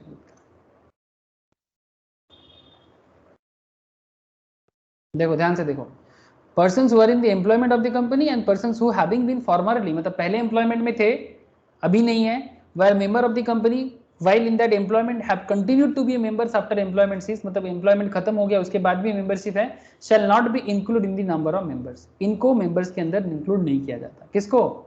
जो कंपनी में काम करते हैं और साथ में कंपनी का मेंबरशिप भी रखना चाहता है, पहले काम करता था अभी भी मेंबरशिप रखना चाहता है, नहीं, shall not be included in the number of members, number of member में इनको काउंट नहीं किया जाता। prohibits any invitation to the public to subscribe for any securities of the company, private company market से कोई शेयर नहीं ले सकता। जैसे स्टॉक मार्केट में जो कंपनीज होते हैं वो स्टॉक मार्केट लिस्टेड होते हैं और वो पब्लिक लिस्टेड होते हैं, इसलिए वो पब्लिक के पैसे से बिजनेस कर सकता है। लेकिन अगर आप अपने आप को प्राइवेट कंपनी बोल रहे हो सेक्शन 2 सबसेक्शन 68 में, आप पब्लिक से कोई सब्सक्रिप्शन नहीं ले सकते, पब्लिक से कोई पैसा नहीं उठा सकते। Main point, no minimum paid up capital requirement, minimum number of members 2 except OPC जहां पर 1 होना चाहिए, maximum number 200 excluding present employee, कौन कौन इसमें से नहीं रहेगा? जो प्रेजेंट एम्प्लॉय कम मेंबर्स है and erstwhile employee cum members, ठीक है, मतलब एम्प्लॉय कम मेंबर्स को काउंट नहीं किया जाता। आप एम्प्लॉय भी हो और कंपनी का शेयर होल्डर भी हो, इसको 200 मेंबर के अंदर इंक्लूड नहीं किया जाएगा। Right to transfer share restricted, आप किसी को भी शेयर इजीली ट्रांसफर नहीं कर सकते, सिर्फ मेंबर्स के बीच में ही हो सकता है। Prohibition on invitation to subscribe to securities of the company, small company जो होता है वो प्राइवेट कंपनी होता है, स्मॉल कंपनी पब्लिक नहीं आ सकता। OPC can be found only as a private company, OPC हमेशा एज ए प्राइवेट कंपनी ही आता है। सर स्मॉल कंपनी किसको बोलेंगे? वेट सर, उसके बारे में बात करेंगे, जो कंपनी के कैपिटल के बेसिस में बनाया जाता है। ये देखो सर, स्मॉल कंपनी, मन में सवाल चल रहा था होगा आप लोगों का। Small company section 2 subsection 85 of the companies act 2013, which means company other than a public company. Sir, paid up share capital of which does not exceed 50 lakh, point to be noted, जिसका paid up share capital मतलब जो company share issue करता है और उसमें जितना paid up होता है, paid up share capital company का 50 लाख से ज्यादा नहीं होना चाहिए, 50 मतलब 50 लाख से ज्यादा नहीं होना चाहिए, और such higher amount as may be prescribed which shall not be more than 10 crore. Sir ये क्या बात हो गया? Yes sir, time to time government देखता है कि इस कंपनी को स्मॉल कंपनी बोला जा सकता है कि नहीं, तो नॉर्मल रूल है paid up share capital 50 lakh से ज्यादा नहीं होना चाहिए, और such higher amount as may be prescribed मतलब जरूरत पड़ने से गवर्नमेंट प्रिस्क्राइब करके उसको बढ़ा सकता है, बट जो अमाउंट लिमिट बांध के दिया, सीलिंग लिमिट बोल सकते हो आप इसको, ठीक है, सर्किट लगा दिया, स्टॉक मार्केट में लगाते सर्किट, वैसा सर्किट 10 करोड़ तक मैक्सिमम जा सकता है, 10 करोड़ तक maximum paid up share capital हो सकता है, इससे ज्यादा नहीं। टर्नओवर का बात अगर करें, which as per profit and loss account of the immediately preceding financial year does not exceed 2 crore rupees, अगर किसी कंपनी का शेयर का मतलब टर्नओवर मतलब कंपनी का सेल, टर्नओवर का मतलब होता है सेल, हाँ सेल, किसी पर्टिकुलर प्रीवियस ईयर में, मतलब अगर मानो आप 2021-22 में बात कर रहे हो तो 2019-20 का अगर 2021 में जो पीएल बना है उसका टर्नओवर 2 करोड़ से ज्यादा नहीं होना चाहिए, लेकिन इसका भी गवर्नमेंट प्रेस्क्राइब करके बढ़ा सकता है, which shall not be more than 100 crore, maximum 100 crore तक ही जा सकता है, मिनिमम लिमिट है 2 करोड़ का। पीएल में 2 करोड़ से ज्यादा प्रॉफिट होने से वो स्मॉल कंपनी ना भी हो सकता है, लेकिन उसको गवर्नमेंट प्रेस्क्राइब करके 100 करोड़ तक एक्सटेंड भी कर सकता है। बोलो सर, बात कुछ समझ में आ रहा है? Normally 50 lakh paid up capital wise, ठीक है, स्मॉल कंपनी का 50 लाख से ज्यादा नहीं होना चाहिए, मैक्सिमम प्रेस्क्राइब करके गवर्नमेंट उसको 10 करोड़ तक बढ़ा सकता है सिचुएशन वाइज। टर्नओवर का बात करें तो 2 करोड़ से ज्यादा प्रॉफिट टर्नओवर नहीं होना चाहिए, मतलब सेल नहीं होना चाहिए प्रीवियस ईयर का, लेकिन 2 करोड़ का अमाउंट मैक्सिमम गवर्नमेंट प्रेस्क्राइब करके 100 करोड़ तक एक्सटेंड कर सकता है। ये रहा स्मॉल कंपनी का डेफिनेशन। कुछ एक्सेप्शन है, this clause shall not apply to कुछ सम कंपनी, जैसे अगर मानो कोई होल्डिंग कंपनी और सब्सिडियरी कंपनी है, कोई बड़ा कंपनी किसी दूसरे कंपनी को सब्सिडियरी एंड होल्डिंग कर रहा है, जैसे मानो बड़ा कंपनी छोटा कंपनी में मेरे को याद आ गया सर, रिसेंट ट्रेंड में टाटा बहुत सारा होल्ड किया है। रिसेंटली टाटा बिग बास्केट को लिया है, जानते हो आप लोग?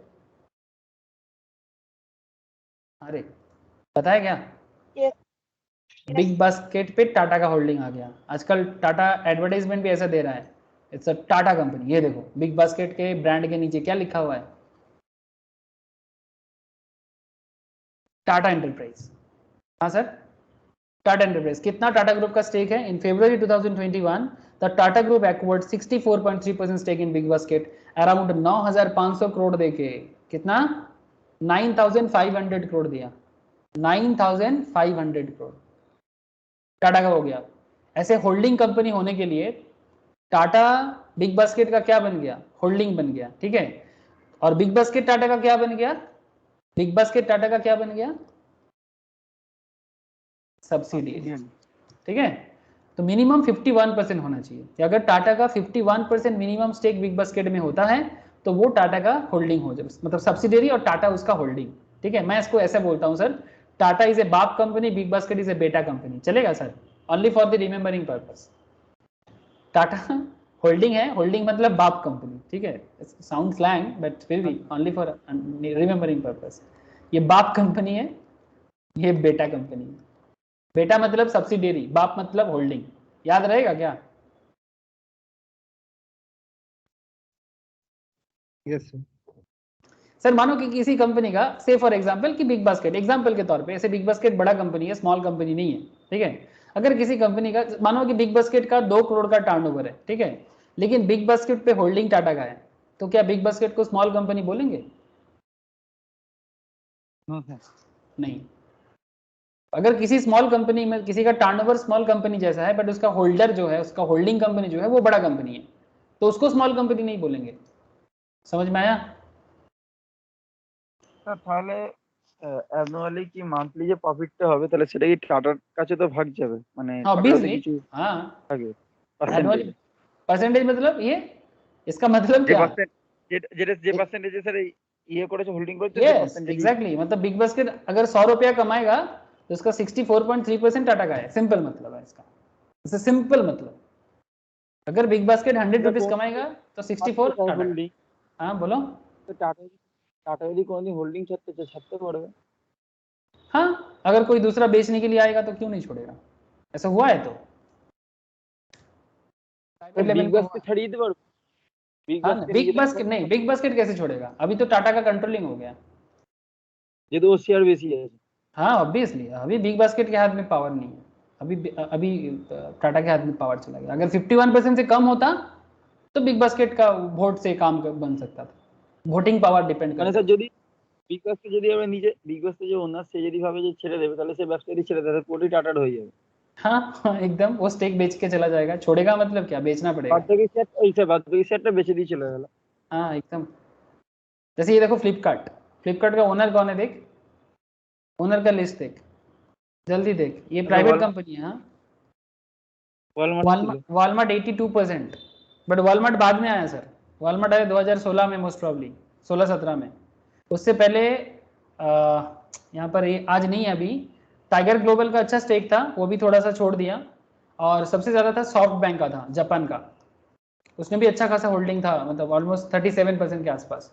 टाइगर ग्लोबल और सॉफ्ट बैंक मिला के फ्लिपकार्ट में होल्डिंग था, बट वॉलमार्ट उसको खरीद लिया, 82% उसका हो गया, और बाकी मिला जुला के इतना बन गया।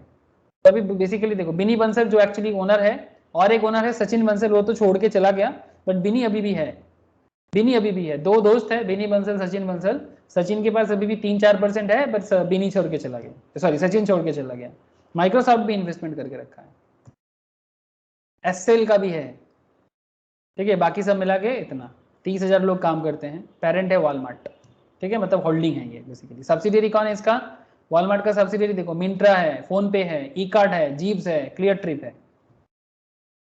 समझ में आया सर? देखो, Myntra, PhonePe, Ekart logistic, जीप्स, क्लियर ट्रिप, ये सब कंपनी वॉलमार्ट का सब्सिडियरी के तौर पे इंडिया में बिजनेस कर रहा है।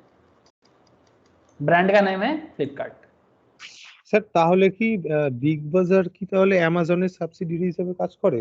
মানে ওদের তো 49% স্টেক আছে। नहीं नहीं 49% स्टेक नहीं है, वो तुम लोग गलत समझे हो। अरे कूपन कूपन बिग बाजार ने कुछ कूपन बनाया था, ठीक है, फ्यूचर को फ्यूचर कूपन कुछ बना था, उस फ्यूचर कूपन में 49% स्टेक अमेजन का है, कूपन का, बिजनेस पे पूरा नहीं, लेकिन coupon is also part of business. तो अमेजन का मानना था कि अगर आप बिजनेस सेल कर रहे हो तो मेरे को पूछना चाहिए ना, परमिशन लेना चाहिए, बिकॉज आपके कूपन में मेरा स्टेक है। समझ में आया? Yes sir. तो वही अमेजन का गुस्सा है। हाँ যদি রিলায়েন্সের কাছে যায় তাহলে রিলায়েন্সের কাছে যদি যায় তাহলে তো हाँ। অ্যামাজনের কুপনটা তো থেকেই যাবে। हाँ तो वही ये तो नाम तो- रहेगा ना। तो वो देख भाई, रिलायंस एक बड़ा कंपनी है, ठीक है, तो अगर अमेजन का कूपन, अभी रिलायंस और अमेजन काम करेगा कि नहीं करेगा ये तुमको कैसे पता হ্যাঁ স্যার, है ना? এটা আলাদা ব্যাপার। हो सकता है ना कि रिलायंस अमेजन के साथ काम नहीं करना चाहता, तो वो डीलिंग्स क्लियर कट होना चाहिए था। फ्यूचर ग्रुप को ये वाला मैटर क्लियरली बोलना चाहिए था, और रिलायंस को भी इसके बारे में एक बार बात कर लेना चाहिए था, नहीं तो ये डिस्प्यूट ना होता। कहीं ना कहीं मैनेजमेंट में कुछ तो गड़बड़ हो गया ना, नहीं तो अमेजन इतना बड़ा केस की कैसे कर दिया? अभी भी सुप्रीम कोर्ट में केस चल रहा है, कुछ तो गड़बड़ हो गया ना सर। आप लोगों को तो मैं केस बताया पूरा डिटेल्स में, হ্যাঁ স্যার। ठीक है। तो ये रहा स्मॉल कंपनी, इसका पेड अप कैपिटल, इसका टर्नओवर। तो बेसिकली याद रखना, होल्डिंग कंपनी सब्सिडरी कंपनी किसी का है तो वो स्मॉल कंपनी नहीं है। कंपनी रजिस्टर्ड अंडर सेक्शन 8 अगर है वो स्मॉल कंपनी नहीं है, वो तो चैरिटेबल है। एक कंपनी और body corporate govern by any special act के तहत कोई कंपनी है तो उसको भी स्मॉल कंपनी नहीं बोल सकते। सिग्निफिकेंट पॉइंट क्या हो गया याद रखने के लिए? स्मॉल कंपनी का मतलब, ये सब बहुत पॉपुलर क्वेश्चन है। प्राइवेट कंपनी होगा, paid up capital not more than 50 lakh, turnover not more than 2 crore. लेकिन हाँ स्पेशल रूल्स है 10 करोड़ का, 100 करोड़ का। Should not be A section 8 company. Holding और सब्सिडरी कंपनी को भी स्मॉल कंपनी नहीं कहा जा सकता। पब्लिक कंपनी सेक्शन 2 सबसेक्शन 71 में बोला गया है। पब्लिक कंपनी का मतलब जो प्राइवेट नहीं है वही पब्लिक है, जो प्राइवेट नहीं है वही पब्लिक है। यही रूल, ऐसा ही डेफिनेशन दिया है, ठीक है। Is not a private company, has a minimum share capital as may be prescribe, जो प्रिस्क्रिप्शन में बताया जाएगा कि मेरा इतना मिनिमम पेड अप कैपिटल है, लिमिट है इसमें। Provided that a company which is subsidiary company not being a private company shall be deemed to be a public company for the purpose of this act, where such subsidiary company continues to be a private company in its article. Subsidiary उनके article में private है, but subsidiary का holding public है, तो वो company automatically public हो जाएगा। समझ में आया sir? Provided that a company which is a subsidiary company, not being a private company, shall be deemed to be a public company for the purpose of this act, where such subsidiary company continues to be a private company in its article. वो company private बन रहा है, कोई दिक्कत नहीं है, आप private चलो, बट अगर आपका होल्डिंग पब्लिक है तो फिर आप भी पब्लिक बन जाओगे। पब्लिक कंपनी का सिग्निफिकेंट पॉइंट याद रखिएगा, पब्लिक कंपनी प्राइवेट कंपनी नहीं होगा, ठीक है। Article do not have restricting clauses, share easily transferable, इसीलिए तो शेयर मार्केट में जो कंपनीज होते हैं उनका शेयर हम लोग इजीली ट्रांसफर करते रहते हैं। आज मैंने खरीद लिया, कल संपत खरीद लिया, परसों स्नेहस खरीद लिया, फिर कभी रोशनी खरीद लिया, कभी ज्योति खरीद लिया। हाँ सर, टाटा का शेयर खरीदने के टाइम पे पूछते हो क्या अभी किसके पास जा रहा है? इजीली ट्रांसफरेबल है कि नहीं? हाँ सर, क्या रे, समझ में आया कि नहीं आया? Yes sir. हाँ सर। ठीक है। No minimum paid up capital requirement, minimum number 7 होना चाहिए, maximum number no limit, unlimited, कितना भी हो जाए फर्क नहीं पड़ता, तभी वो पब्लिक कंपनी है। चलो सर आज इतना ही है, नेक्स्ट दिन कंट्रोल के बेसिस में बात करेंगे, और जब मैं कंट्रोल के बेसिस में बात करूंगा तब मैं आपको होल्डिंग सब्सिडी तो हो गया ऐसे बोल दिया आपको, बट फिर भी एक बार बताएंगे associate company, and on the basis of access to capital के बेसिस में, एंड कुछ अदर कंपनीज के बेसिस में कुछ पॉइंट्स है जो मैं आप लोगों के साथ नेक्स्ट क्लास में चर्चा करूंगा। मैं जल्दबाजी कर नहीं रहा हूँ, बिकॉज आपको सिखाना मेरा मेन इरादा है। तो बाकी आप लोग ऐसे इतना तो समझ आपको आ ही गया कि आप आराम से ईच एंड एवरी पॉइंट समझ सकते हो, ठीक है। तो नेक्स्ट क्लास में बाकी चर्चा करेंगे सर, ठीक है सर। आज इतना ही है सर, फिर बोलो सर, समझ में आ रहा है? कंपनी लॉ बेसिक्स है बट बहुत वाइटल है। हाँ सर। कैसा? Yes sir. ठीक है सर, ओके फिर चलो। सर स्मॉल कंपनी में सर स्मॉल कंपनी से मिनिमम नंबर ऑफ मेंबर नहीं होता है उसमें? हाँ, small company normally private company होता है ना, तो मिनिमम मेंबर कितना होना चाहिए? बोल टू तो सिंपल। 2 से 200 हाँ हाँ, स्मॉल कंपनी प्राइवेट कंपनी का ही पार्ट है ना, 2 से 200 और क्या, मिनिमम इसका Yes. कैरेक्टर में था, तो small is part of private, तो फिर ऑटोमेटिक। अरे उसी को लेके तो सीए इंस्टीट्यूट के साथ एनएफआरए का केस चल रहा है। एनएफआरए बोल रहा है कि सीए इंस्टीट्यूट को कि भाई आप क्या बोलते हैं उसको, कुछ अकाउंटिंग स्टैंडर्ड्स वगैरह है जो स्मॉल कंपनी के लिए अप्लाई करने में मना कर रहा है, ठीक है, micro small and medium companies के लिए एनएफआरए मना कर रहा है। सीए इंस्टीट्यूट बोल रहे हैं नहीं, हम मना नहीं कर सकते, स्मॉल कंपनीज के थ्रू से भी बहुत बड़ा बड़ा टर्नओवर और इलीगल केसेस हो जाता है, जिसको लेके लड़ाई है एनएफआरए वर्सेस आईसीआई। हाँ ऑब्वियसली अगर ICI obviously CA practicing CS के ऊपर ज़्यादा ध्यान देगा, और एनएफआरए गवर्नमेंट ऑफ इंडिया ने बनाया है, वो इनका जो भी है ओवरऑल बिजनेस प्रपोज में ध्यान देगा। ठीक है सर, चर्चा चलेगा, नेक्स्ट क्लास बताएंगे। Yes sir. ओके सर, चलो फिर tata. Bye sir. Bye sir, tata, good night all of you. Good night, sir. Bye ठीक है। सर।